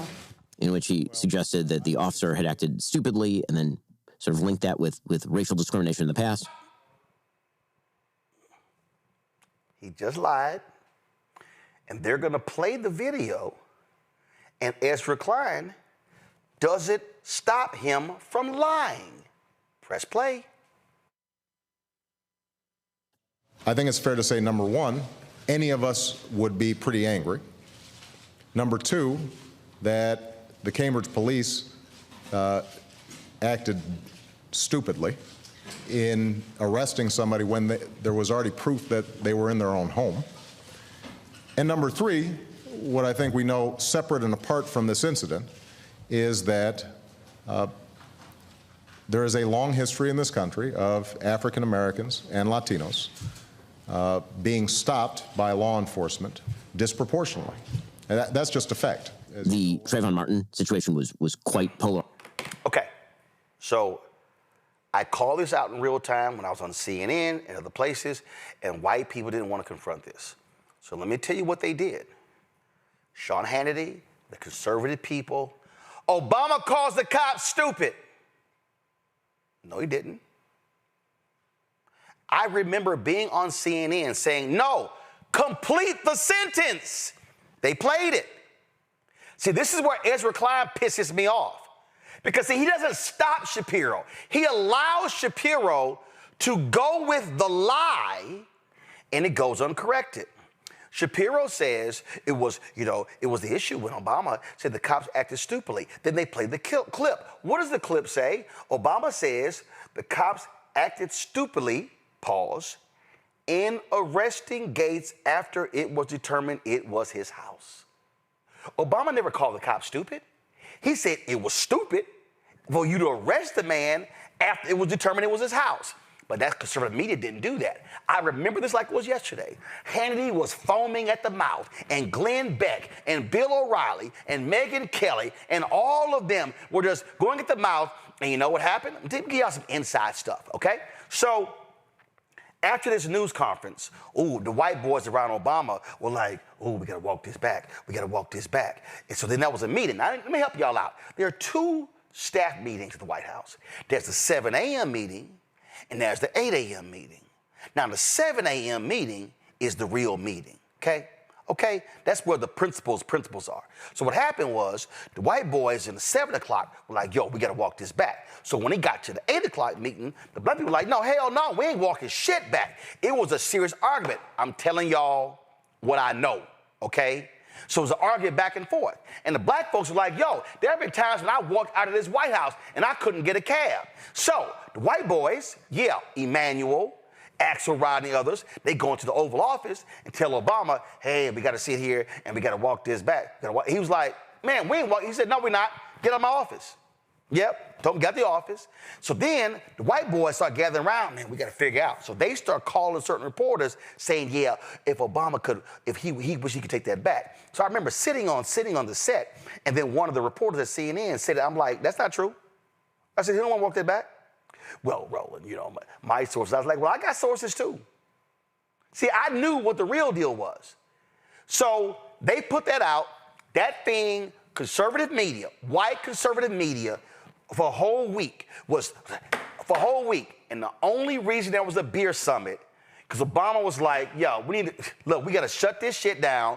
So let me invite the white cop and Skip Gates to this bullshit, have a beer in the Rose Garden so everybody can shut the hell up. That's what it was all about. But it was white people like Ben Shapiro who lied, who took half of what Obama said and ran with it by saying Obama calls the cops stupid. Y'all can Google it right now. You're going to see all these stories when he was very specific. When he said, no, they acted stupidly in arresting Gates after it was determined it was his house. And then they got mad. How dare he bring up systemic racism? How dare he bring up black people who get stopped? What's wrong with him? And then he said, even I got stopped. Ooh, the white folks couldn't handle that. Because, see, now they're mad that you actually got a person who's black, who's in the Oval Office, who's the president of the United States, who's telling you even what I endured, and the white folks couldn't stand that because you know what they like? They like they nice, neatly pressed Negroes quiet. Press play. Rising for sure. But my main message is to the parents of Trayvon Martin. You know, if I had a son, he'd look like Trayvon. The Ferguson riots, those I think would be sort of the biggest examples of... The right was so upset. How dare they? How dare Obama say what actually took place? Then let me also give y'all some more insight on what actually happened right there. See, the White House was really trying to ignore this story. First of all, National Media was trying to ignore this story. And I remember people were hitting me on social media about Trayvon Martin. And I kept seeing on my timeline, and I was flying to California to speak to the 100 black men of Orange County. And then that's when I was then talking to some other people, and I really got the gist of the story. And so all of a sudden, I was talking to Brother Dotson, who was the president, saying, "Hey, we got to focus on this." And so then, from that point on, was really focusing on it. So me and others were driving us on social media. National Media was ignoring it, seeing it wasn't trying to cover it. All of a sudden, the story bubbling. Then all of a sudden, it begins to blow up. Now, it was a Friday.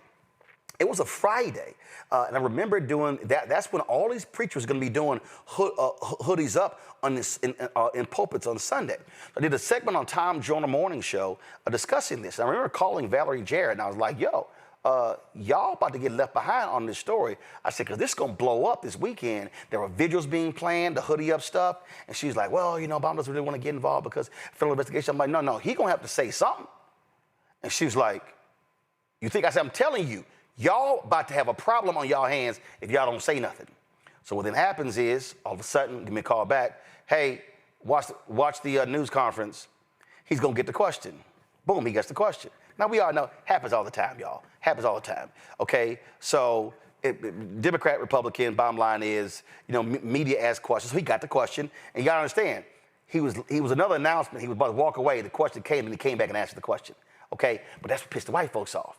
Pissed the white folks off, how dare he said it could be Trayvon Martin? Well, shit, let's see. He black, Michelle black, so yeah. But see, the Shapiros of the world, and we're going to play it for you, because see, in their mind, how dare you say that? Because see, they never wanted to acknowledge that Trayvon Martin was literally minding his own damn business, was on the phone with this girl after going to the store on NBA All-Star Sunday, minding his own business when this white Latino Zimmerman decides to accost him. Because see, y'all gotta understand, white people like Ben Shapiro, they actually believe that they have the right to walk up to Matt, to Michael, to Robert, or me, and we gotta be like, we some Negroes in South Africa. Show me your papers. Okay, boss, here are our papers. That's how they operate. And so that's what happened to Trayvon Martin. So white people, white conservatives were angry. How dare he bring these things up? How dare he talk about these things? Because see, they actually believe that they have the right to ask of any black person, who are you and what are you doing here? That's why we got all these Karens running around. Oh, do you live here? Show me your address. We play the videos where they sit here and say, yes, show me your address. Prove to me you live here. Well, you prove to me you live here. So what Shapiro is really saying, and he don't want to say it, and Ezra Klein, weak ass, now pressing him, like, wait a minute, hold up. So y'all really were pissed off at Obama because y'all couldn't stand the fact that he actually stood up for righteousness when black folks are being negatively impacted? Press play. Barack Obama kind of setting off the right, so to speak. It's interesting you choose those. I mean, those are mostly first rhetorical examples. It's like, take the bitter clingers comment, because I actually think about this one a lot, right, where he gets caught on this, he's on tape. You go to some of these small towns in Pennsylvania, a lot of small towns in the Midwest. The jobs have been gone now for 25 years and nothing's replaced it. And they've gone through the Clinton administration and the Bush administration. And each successive administration has said that somehow these communities are going to regenerate, and they have not. So it's not surprising then that they get better and they cling to guns or religion or antipathy towards people who aren't like them, or anti-immigrant sentiment, or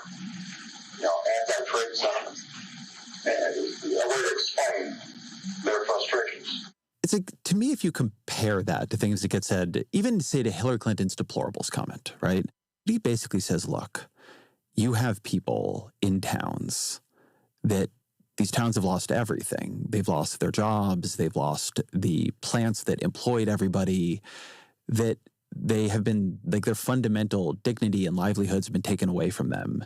And yeah, in that condition, people get bitter. And then he does say, like, they cling to guns and religion, which I think he wishes he didn't. And xenophobia, right? And xenophobia. It's actually very different than You're such an empath, Ezra. I mean, the way that the right reads that is him sneering at those people, meaning if they only weren't xenophobic and religious and hollowed out by life, then they would totally buy into what I'm selling them.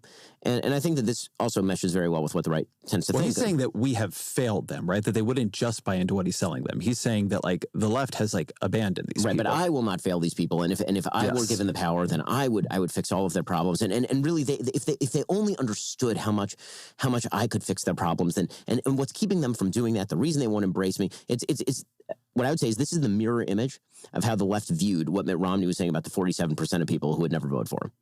So people on the right read that like, okay, there's a bunch of people who aren't paying taxes. They're unlikely to vote for a person who's going to lower taxes. And people on the left read that as he's sneering at people who are not paying taxes.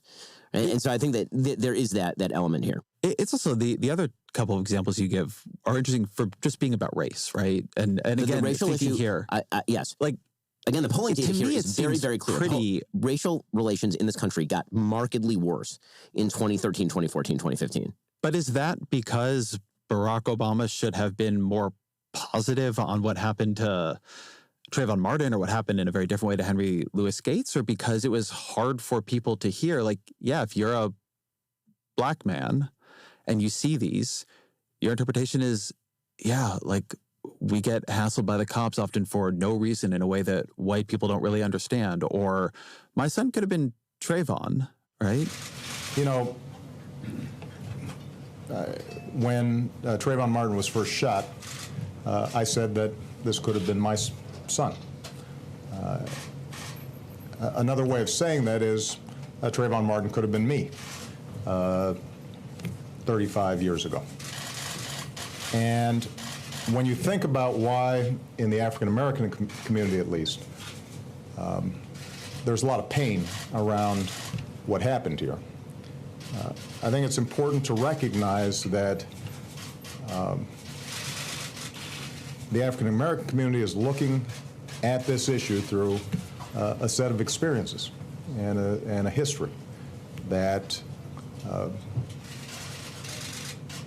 doesn't go away.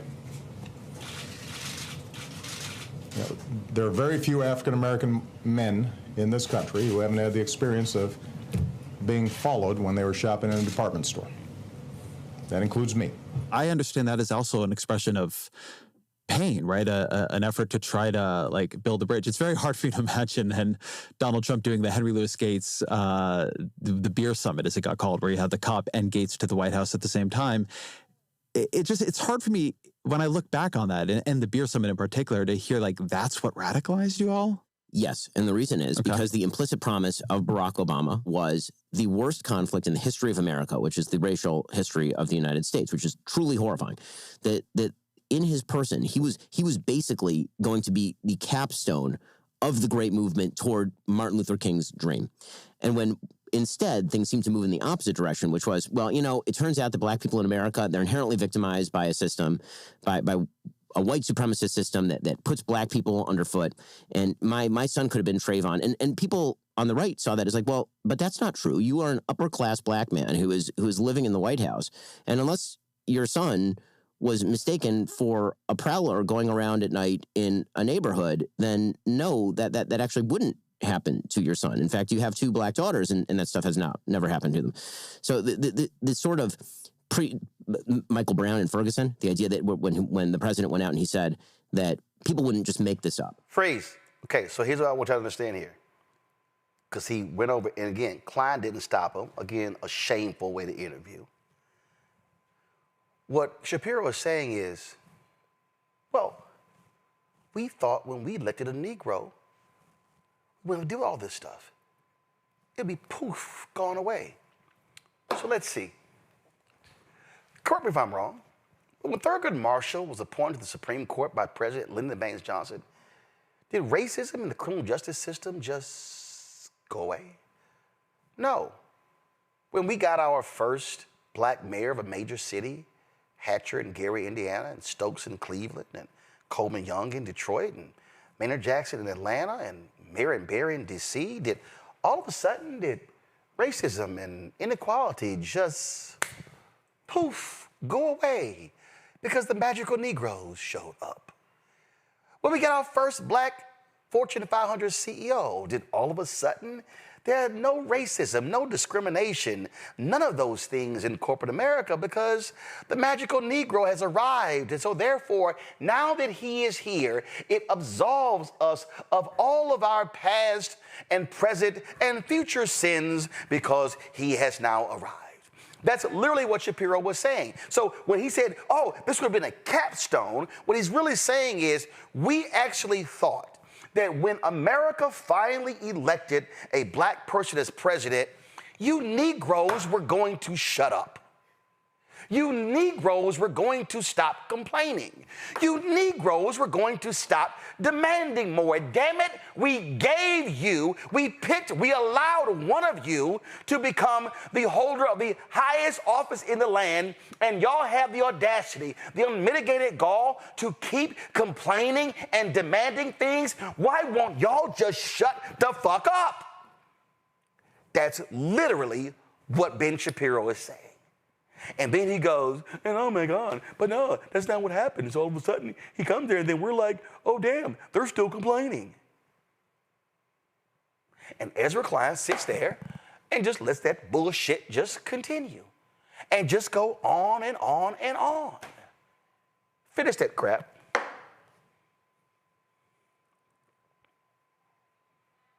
Audio! Interpretation of Obama, at least to you, was that if he is elected, we'll agree we've gotten past all this. Like, it's supposed to make us feel better. Well, and then when it didn't, like, that was understood as the betrayal of a promise. Well, I mean, again, that is how I think most Americans saw it, including black Americans. That was a widespread sentiment, not just among white Americans, among black Americans, is that something had gone radically wrong in 2013, 2014. So something happened.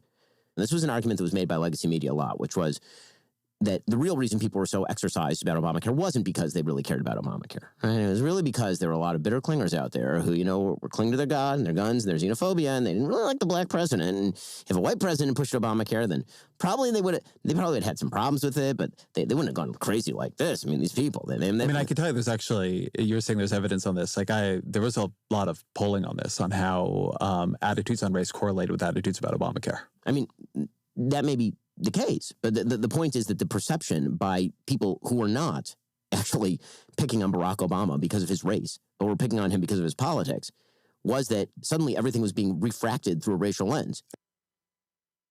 Yeah, it was being seen through a racial lens because it was. There's no mistake here. There's no shock what happened. The basis of my book, White Fear, was a poll that was taken in 2009 around the inauguration.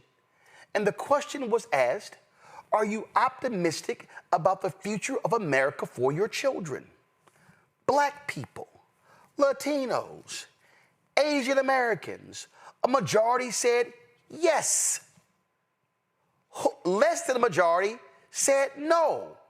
Who was that? White America. Huh.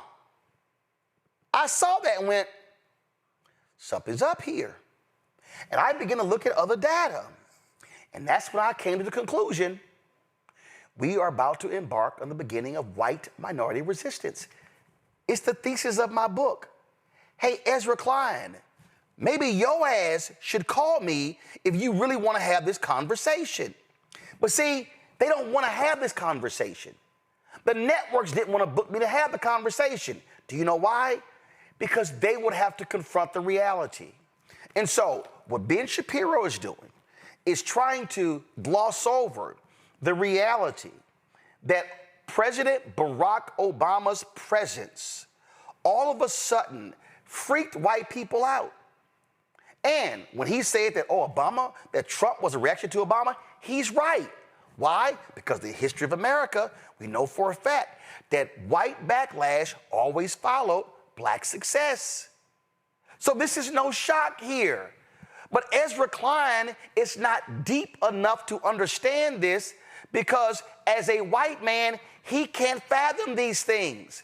Black people, when he goes, well, you know, but black people were believing the exact same thing. Black people aren't dumb. There were hordes of educated black people who were like, yo, we can't ask for nothing. We can't ask for nothing because if we ask for something, then white folks ain't gonna vote for Obama for the second term, so we gotta be quiet. Black people are not dumb, we're quite smart. We know white people well. And black people knew there was going to be a racial reckoning. Do you know who were the people who were talking about a post-racial America? White people. White media. I was on CNN looking at Wolf and all of them like, y'all goddamn mind with this post-racial bullshit. Because if you're black and you know how to read and you understand history, you knew what was coming. And it came after Reconstruction. It came after black towns were being built. It came after black schools were opened. It has happened. It came after the Civil Rights Movement.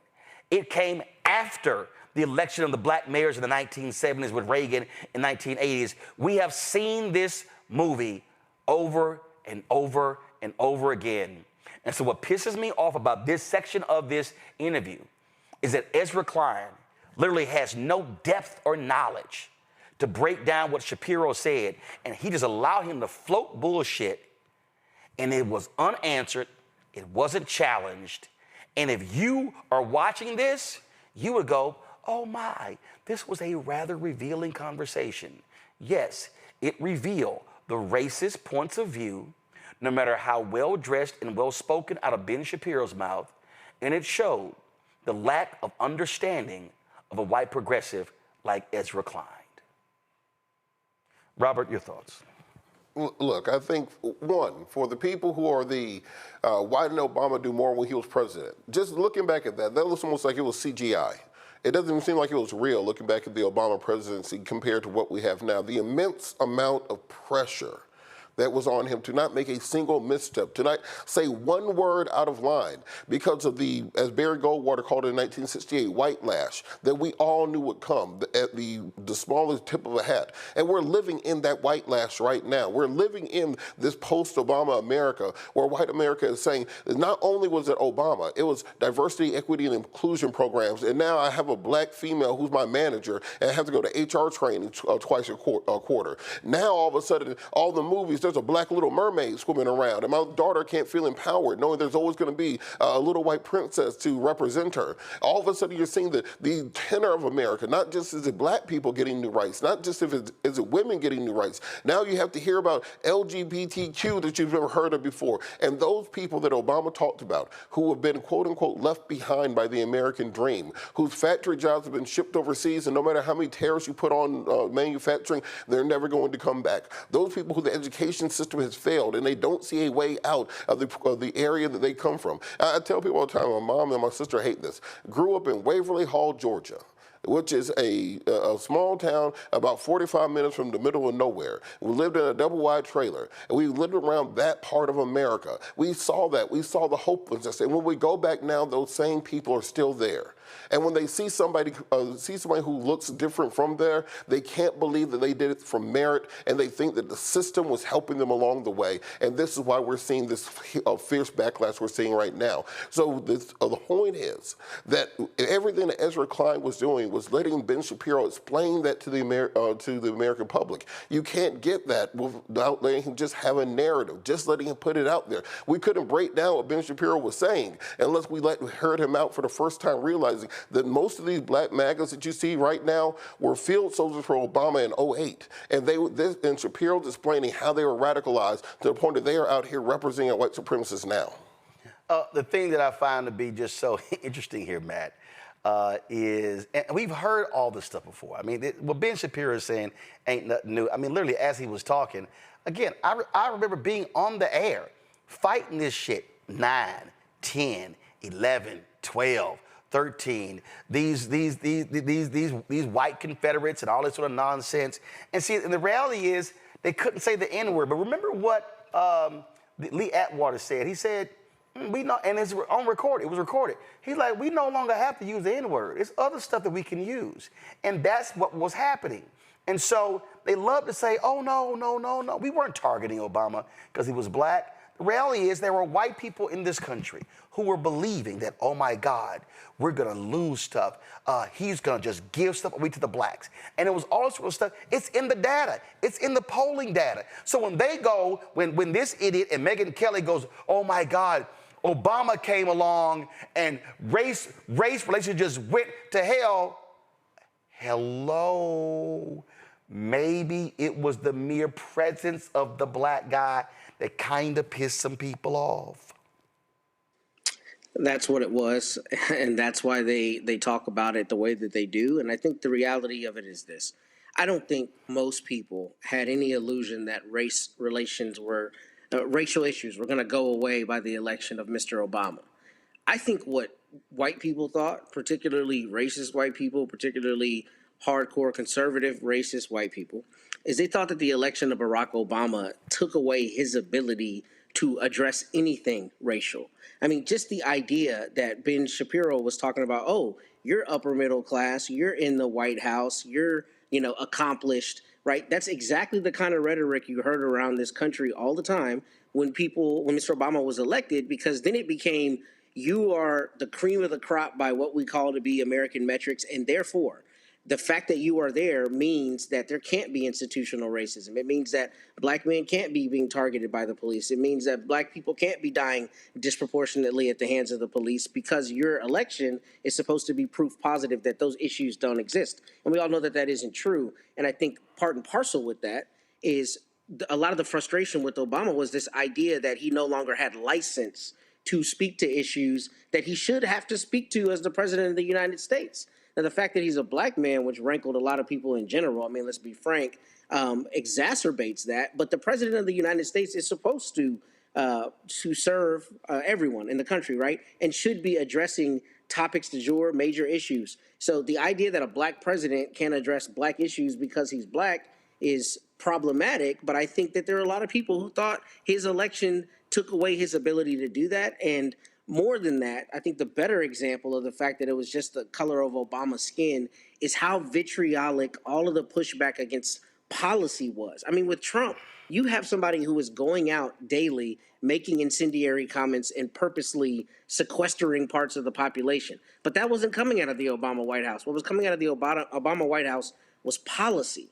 And if you remember how they talked about that policy, I mean, it was dripping with the same kind of seething hate that they talk about other things, right? They would act like Obama was just the spawn of Satan because they've introduced Obamacare. And that is because he was a black man and for no other reason.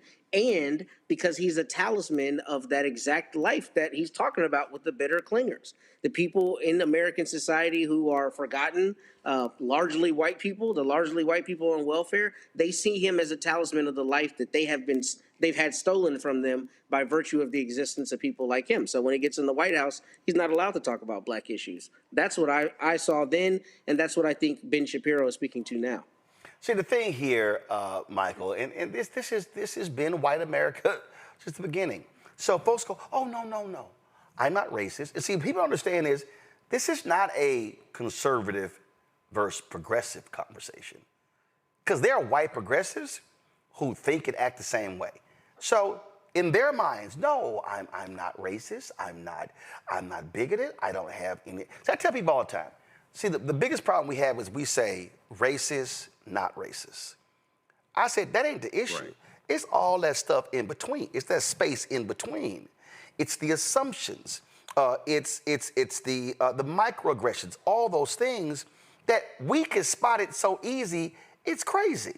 And so that was what was happening here. And so what you had is, how dare he address these issues? How dare he talk on these things? How dare he even speak on these things? How dare he talk about the inequities in housing and venture capitalism, why can't you just be a happy Negro that you're in the Oval Office and just shut up, be quiet for 4 years, then 8 years, and then move along? That's really what they wanted. So what Ben Shapiro is really saying, oh no, as Robert said, it wasn't policy that ticked us off. It was that Obama had the audacity to stand up there and call us out in a very smart, articulate, clear, defined way, and we're pissed off that he did. He should have been on the side of Zimmerman. He should have been on the side of that white cop who was talking to Skip Gates. He should have been on the side of the people who discriminate in housing. And how dare one of the first things that he does is sign a law after the Congress passed that attacked racial discrimination in auto lending. And what was one of the very first bills Republicans overturned when Trump got in? That particular bill. That says all you need to know. Yeah, so I'm glad you showed that that interview. So a few things. Number one, I remember when Obama was elected, and then all of a sudden you had white commentators, white Republican commentators, conservative commentators saying, okay, this is a post-racial America now. This is post-racial, which really meant they didn't want to hear anything else about racism. They didn't want to hear about racism, structural inequities, anything, because now you have a black president and all that's gone away. Okay, when Ben Shapiro talked about white people thinking that electing Obama, this would be, or they thought that Obama would try to fulfill Dr. King's dreams, right? When you talk about quote unquote the dream, part of the dream was dismantling white supremacy and racism in this country. Okay, the beloved community is what happens after you dismantle white supremacy and racism. And when he talked about, when Obama talked about Trayvon Martin, and then he talked about African-American men being followed around or disproportionately stopped by police. See, now you're talking about systemic racism, okay? You got the black man in the White House talking about systemic racism. White people did not want to hear about that. And Charlie Kirk said systemic racism doesn't exist. So just Obama's presence as a black man who understood history, who talked about that periodically, was a threat. And it was an insult to many white people. And Donald Trump was that white backlash that we always see to any periods of progress that African Americans make. And this is another backlash that we're seeing right now of Donald Trump with the Helper Project 2025. A couple of things, and I know I'm over time, but trust me, I'm already telling my publicist, send this to Ezra Klein. You want to have a conversation, Ezra? Yeah, let's talk about this here. Because that Shapiro, that was some bullshit, pure and simple. Before I go to the Christie thing, somebody just posted this in the group chat. And we know Donald Trump ain't got no respect for black women. So this took place in the Oval Office today when my girl, Ebony McMorris, the White House correspondent for American Urban Radio Network, actually asked a question of Trump, and he showed his ass like he always does in chastising black women. Listen, watch this. Mr. President, and we're going to be going in quiet. You're really obnoxious. I'm not obnoxious, but I'm trying to ask you, what about your plans for really Memphis? Obnoxious. I'm not obnoxious, but I am asking, what are your plans for Memphis? Many people want I'm not going to talk to you until I call on you. What are your plans for Memphis? Who else? Yeah, go ahead. Yeah, I just want to sell this free speech question, because you've said that you restored free speech in America. Yeah. Is that free speech including for people who are harshly critical of you, for your political opponents, for people who say things you don't like? I've become immune to it. Unfairly? I've become immune to it. There's never been a person that's had more unfair publicity than me, and that's why your network paid me $15 million, or $16 million, I believe, to be exact, George Slopadopoulos. And that's why CBS paid me a lot of money, too. And that's why I sued the New York Times 2 days ago for a lot of money. Because I'm winning. I mean, I'm winning the cases. And the reason I'm winning is because you're guilty, John. You're guilty. ABC is a terrible network, a very unfair network, and you should be ashamed of yourself. NBC is equally bad. I don't know who's worse. I think they're equally bad. And, you know, for you to stand there and act. All right, so he's spending his rest of the time trashing ABC. But right there, Michael, that's how... First of all, Donald Trump can't call nobody obnoxious because he's the most obnoxious, abhorrent, despicable, disgraceful individual to ever occupy the Oval Office, and that includes the racist Woodrow Wilson. Yes, and he has a hatred of black women as well, especially intelligent black women. We just saw that display right there. We see how he treats Yamiche Alcindor as well, another excellent journalist. We remember him being disrespectful to April Ryan, also White House correspondent. April Ryan, Yamiche Alcindor, Rachel Scott. I mean, we can Cecilia Varga, Vega. We can go on. If you a woman of color, he gonna treat you like crap. Absolutely. Absolutely. Because that's who he is. Okay, that we have to be clear on this. That's who he is, and that's one of the reasons why I think, you know, he gravitated towards Charlie Kirk so much. It wasn't just the fact that Charlie Kirk helped him win the, you know, the conservative youth vote, things like that with Turning Point USA. No, they had a lot of the same ideologies also. Bottom line here, Matt, yeah, he don't like being questioned. And look, it's an open deal. I get to ask a question. But this is also where the other White House correspondents, y'all need to have somebody back and follow up on their question. Absolutely. And this is exactly what we saw earlier with Nany Mace. I mean, it's with Trump, it is a complete disregard for, you know, decorum and respect for people. And I think we focus way too much on that. I think what him and his team have done masterfully, if you want to be honest, over the years, is they have brought down the level of equilibrium so low that the president of the White House can sit there and yell down a reporter. I mean, that would be, if Obama had done it, that would be, you know, cause for all kinds of Congress censuring him, trying to do whatever else. But with this is standard fare for Trump. And it's because he hates black people, he hates women, and he very, very clearly, you know, treats reporters this way and has many times. So none of this is surprising, but this is exactly what we were talking about. This is the person occupying the White House and what we expect and what we see on a daily basis coming out of 1600 Pennsylvania. He is shameful. He is uncouth, Robert. Look, for every a white guy who has to sit through another meeting with an overqualified black woman talking down to him because he doesn't quite understand that the program that she's been an expert in for 20 years outweighs the internship and his dad getting him that job, this is catnip for them. These are the people that Ben Shapiro was talking to. These are those suburban voters who otherwise they believe in and many of the things that the left believes in, but because of exactly that idea of strength, of disrespect, of white men being back in the Mad Men world of the 1950s or the 1980s. If you close your eyes, that would sound like a scene out of a civil rights movie of a black woman asking questions about the situation in Memphis while being disrespected by Bull Connor behind the desk. That is what they gravitate to. And so when you think about the political dance that people have to take, when you think about, like we said earlier, the political dance that Obama had to go through to get those same white people to vote for him, while we were voting for him thinking he was going to be our liberator, they were voting for him thinking that he was going to be our conqueror, that he was going to be the one to tell us to finally bow down and shut up. So when you see that, you have to think about the bigger context, which is that you still have half of America that see that and they believe in that and they're excited by it. Absolutely. Now, I love how when you speak truth, how other folk all of a sudden get religion later on. So y'all, it was September 12th, 2021 when I went on ABC This Week. And I didn't pick the subjects, and they decided to talk about Christie's speech at the Reagan Library. Now, I'm going to tell you, I'll be honest with y'all. So we went in a commercial break, and the sister who was on there, she turned to George and she said, "Are we really going to talk about this speech?" And George says, yeah. Now, I'm a guest. Now, she was a paid contributor at the time. Chris is a paid contributor. Sarah Escort, I think her name, whatever her name was, she's a paid contributor. So I was the only one up there not getting paid.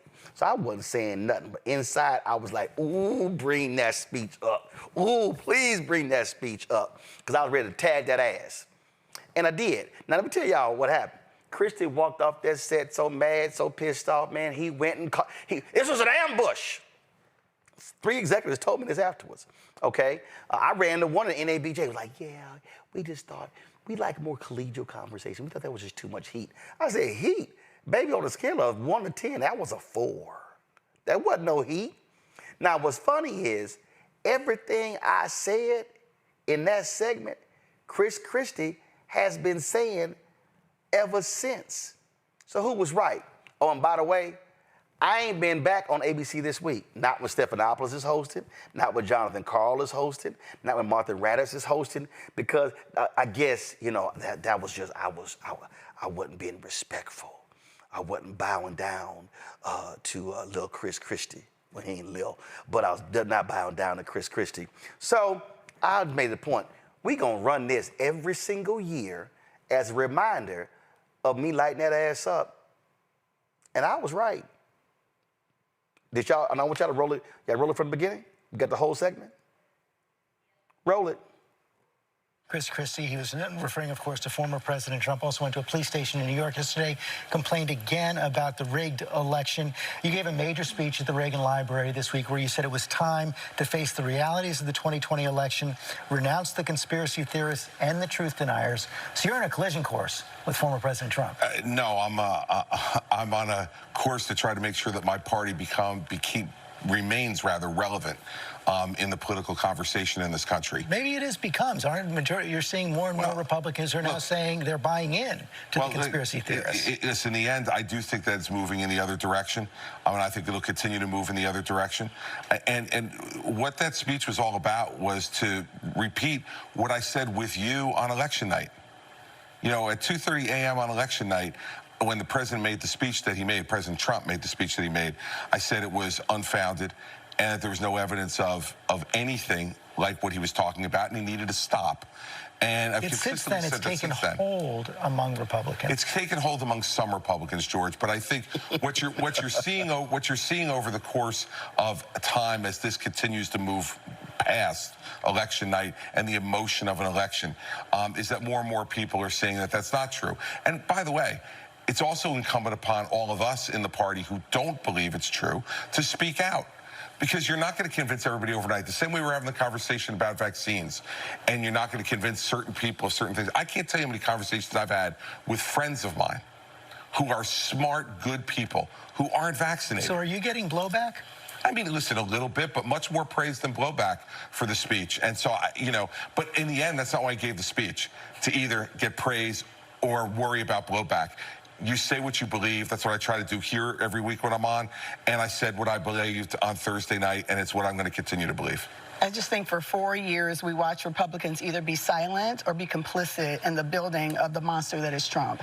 And even post-Trump, there are still Republicans who are bolstering him, supporting him. So I feel like too little, too late. The reality is real leadership is stepping up to the man at the time he was in the seat and saying that we won't budge. And there was none of that. And unfortunately, I don't know what the future of the Republican Party is. There's so many folks who are now swinging closely. We think about the 47 states that have legislation trying to keep people from voting based on the big lie that we know was not true. We think about January 6th and the insurrection that happened on the structure of democracy itself and democracy. And there are Republicans who don't want to have an investigation into that. So this Republican Party is way far gone. And unfortunately, too little, too late. Hold on, I want to get another Republican perspective here from Sarah Isger. You know, they're seeing debate there. Chris believes the party's over time moving in this direction. Yvette disagrees.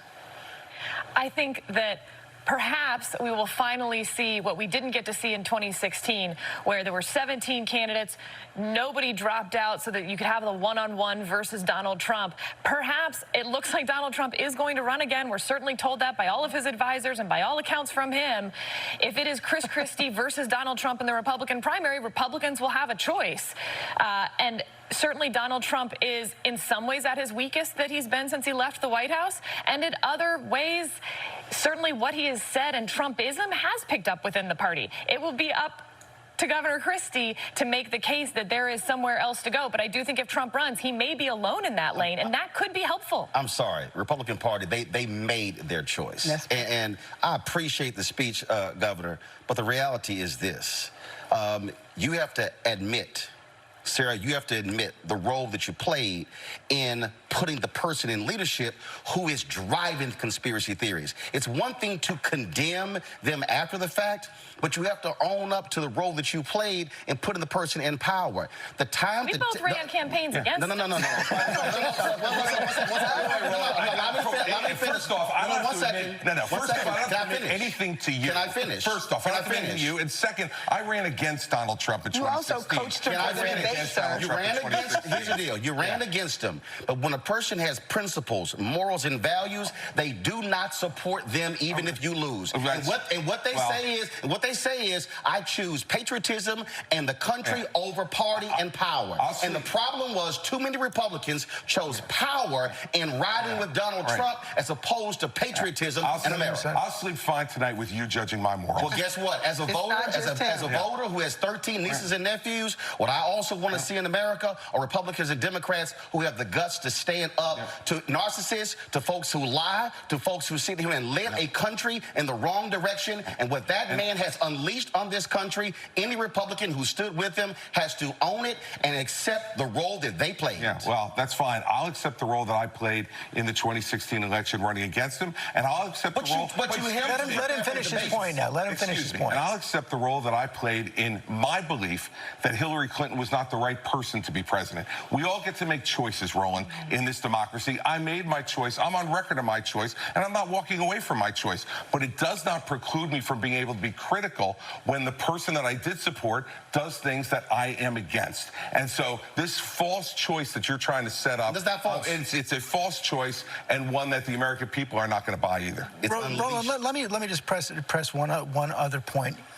Right now, I would argue that the fact that so many Americans can't buy into simple facts is probably the biggest existential threat we face to our democracy. So when somebody speaks up for that, isn't it something to be praised? Facts are critically important. But again, when you support someone who said fake news, when you were truthful and then push that, then when you have the networks and the conservative radio talk show hosts, that whole echo chamber driving that's the problem. I am a native of Texas who is still registered there, and I am dealing with Greg Abbott and Dan Patrick, who is consistently lying and making things up, and you're dealing with that. I'm dealing with people who are changing textbooks, well, here's the deal. I have a very basic principle since I've been a journalist. If you do good, I'll talk about you. If you do bad, I'll talk about you. At the end of the day, I'll talk about you. And somebody has to say what others are afraid to say. Sarah, you get the last word. If you want to persuade the half the country that voted for Donald Trump in 2016 to move to your side, then you've got to stop villainizing them. You've got to stop having these conversations where everyone who is not with you is against you.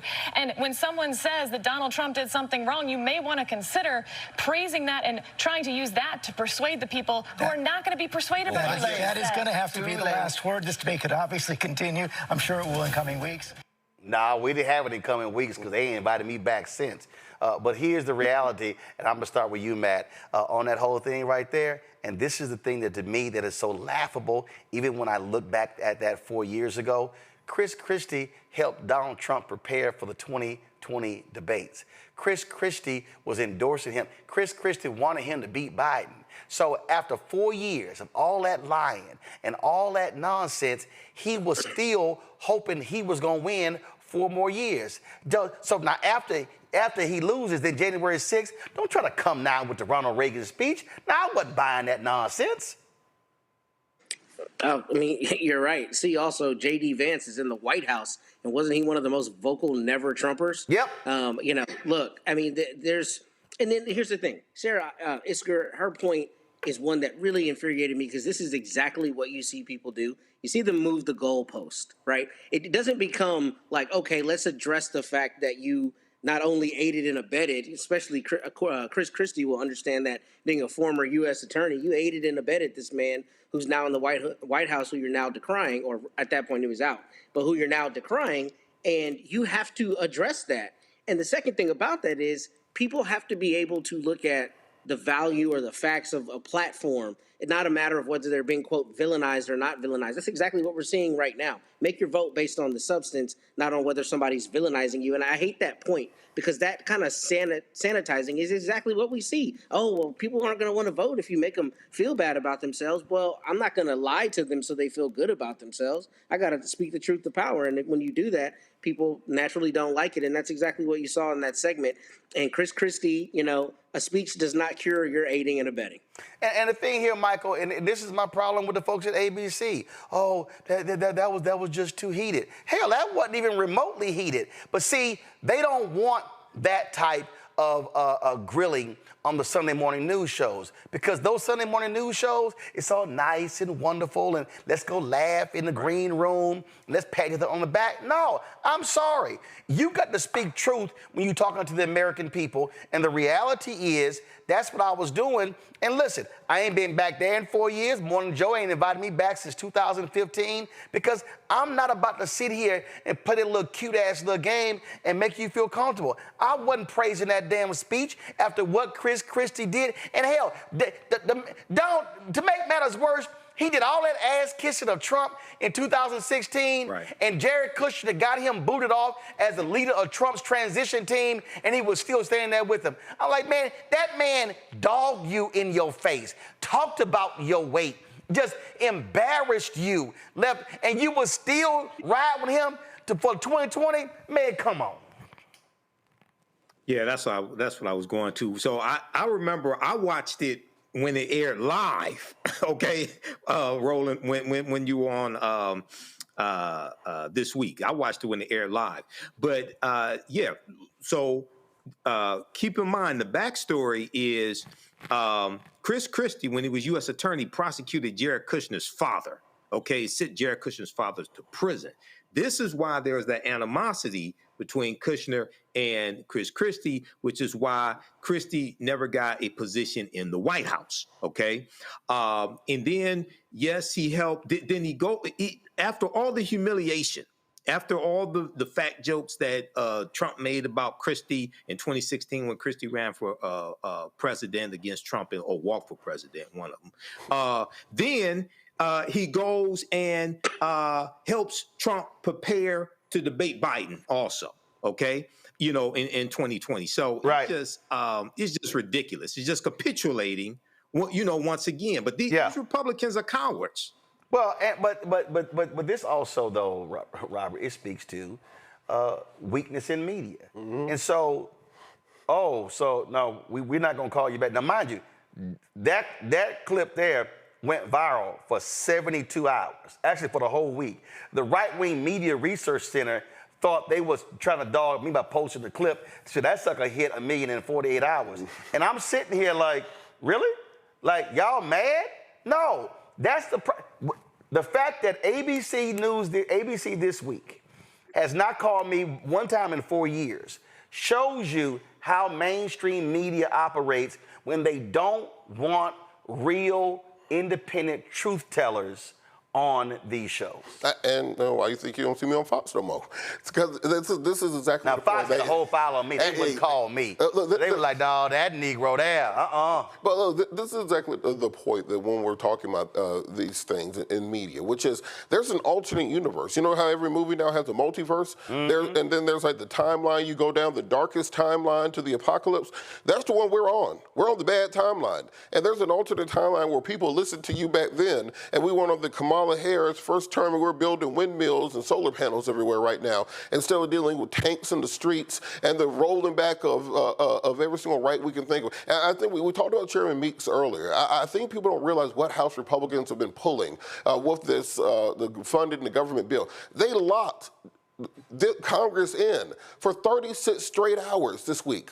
36 straight hours to hammer through in the dead of the night the most draconian cuts, the most concentrating of power into an authoritative way. And Chairman Meeks on the House Foreign Relations Committee, fearlessly led Democrats. He held them together, because just like you saw today, it's hard to hold Democrats together in a caucus or in a group. He held them together to oppose every single amendment the Republicans were putting forth in the House Foreign Relations Committee. And it's so important for people to understand that this is a fight for the nation's very soul. And if we had listened to you back then to draw that contrast, that's the big issue, the contrast. People thought, well, if Kamala is here and Trump is here, they about the same, so I might well go with the guy who's cool and hanging out with the rock stars or something. We have to draw that contrast so people really understand the type of takeover of the government that is taking place right now, right under our chins. And by the time we figure out, look, think about it this way. When you get a rental car, you don't put rims on it. If you get an Airbnb, you don't get custom cabinets in the kitchen. If you plan on leaving somewhere, you don't start customizing it. You don't build a $200 million ballroom. You don't get a $400 million bribe jet from Qatar. You don't start decorating the train station in D.C. to make it better for your friends to come party and go to dinner.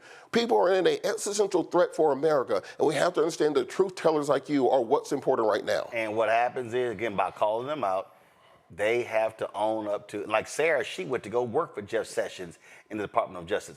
They have to own up to, they legitimize Trump. They have to own it. And I ain't gonna never let them forget that they allowed that man to come into power. And that's just the facts, whether they like it or not. So ABC this week, y'all can call a brother, but it's all good though. That's why I got my own show. Cause see, I'm not waiting for somebody to call me to come talk. We can talk here 5 days a week, because I own it. And unlike Jimmy Kimmel, I can only put myself off the air. Robert, Matt, Michael, I appreciate y'all being on today's show. Thank you so very much. Yes, Matt, I'm petty. Folks, the reason why you should support Roland Martin Unfiltered, the reason y'all watch it on YouTube, y'all should be hitting that like button. We should be at 2,000 likes easy. The reason we do what we do, y'all, with this show and other shows with Black Star Network, because we're not waiting on mainstream media to give us permission to talk.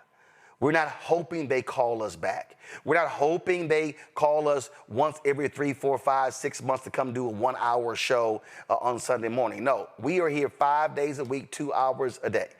We are here with our weekly shows. We're launching 2 new shows. We're launching a Black News Portal. We ain't waiting. We ain't asking permission. What does that mural say in one of my offices here? Freedom's Journal, March 16, 1827, third paragraph. We wish to plead our own cause. Too long have others spoken for us. That's the mantra of the Black press, and that's how we roll here as well. But your support is critical, because guess what? We ain't getting Disney money. We ain't getting ABC money, all right? We're not bringing in billions of dollars. We don't have billionaires and millionaires cutting us checks every single month supporting this show. The support of our supporters is critically important. I sat there and mobile deposited about 75 checks today. And you know what it was a bunch? It was a bunch of $5, $10, $15, $17, $20, $25, $30. That was an $18 check. There were several that were 100. There were a bunch that were 50. But every dollar is critically important, because we are not interested, y'all, in hoping they call us, waiting for them to call us. No. On this show, next week, we're going to have Congressman Jim Clyburn. We're going to have Congresswoman Ilhan Omar. We're going to have Congresswoman Marilyn Strickland. We're going to have more CBC members on this show next week than you're going to see on CNN or MSNBC for a whole month. You're going to see, you don't see, hey, that Houston Tillerson $150 billion, you don't see MSNBC and CNN and Fox News and ABC, NBC, and CBS calling the president. You don't see it. Y'all, the support is critically important for what we're building. If you want to contribute via Cash App, use the Stripe QR code. You see it right here. You can also use that QR code for credit card applications, bottom left-hand corner. PayPal's R Martin Unfiltered. Venmo's RM Unfiltered. Zelle, Roland at RolandSMartin.com. Roland at RolandMartinUnfiltered.com. Download the Black Star Network app. Okay? Apple phone, Android phone, Apple TV, Android TV, Roku, Amazon Fire TV, Xbox One, Samsung Smart TV. Be sure to get a copy of my book, White Fear, How the Browning of America is Making White Folks Lose Their Minds, available on bookstores nationwide. Get the audio version on Audible. Folks, if y'all want to get a Roland Martin Unfiltered Black Star Network swag, such as this shirt right here, don't blame me. I voted for the black woman right here. Y'all want this shirt right here? Boom, I got the QR code. Now, this is not on the website, but I got to add the QR code put on the back as well. Y'all want to get this shirt, go to shopblackstarnetwork.com. You got our other shirts there as well. Black-owned media matters. How you died does not redeem how you live. That was that quote from Pastor Howard John Wesley in the sermon the other day, and so y'all can go there as well. All these black-owned products you see right here, y'all, these are on our website as well. You can get all these products. You see them right here. And so we got backpacks, we got shirts, we got, oh my God, all kinds of stuff. We got sauces, you name it, we got it all right here. Go to shopblackstarnetwork.com to support these black-owned businesses. And also support the black-owned app, Fanbase. That's right, Fanbase. Folks, listen. The right wing is buying all this social media. We need to have our own. You got Fanbase right here. You got video, live video. You got live streaming. You got video. You got audio rooms. You can post photos. You can do all sorts of stuff. You can also have people subscribe to your content and get paid via Fanbase. And so download the app Fanbase. And also, if you want to invest in Fanbase, they've raised $13.1 million. The goal is to raise $17 million as a part of their effort. And so go to startengine.com/Fanbase. Startengine.com/Fanbase. Folks, we got some great guests for you next week. Next week is CBCEF AOC 2025. We got some book authors coming in, CBC members. There's a lot going on. Y'all, this is the only network that has a daily news show that centers African Americans. Nobody else is doing this, linear or on digital. Support Roland Martin Unfiltered and the Black Star Network. I'll see you guys on Monday. Tomorrow I'm going to be in Cincinnati at the STEMI Awards. I hosted this before. It's a fantastic awards program for folks who are in science, technology, engineering, math, STEAM. Sunday, Indianapolis. I'm going to be speaking. 1 second. Oh, that's a flight. That's that. That's that. At the second annual Gala.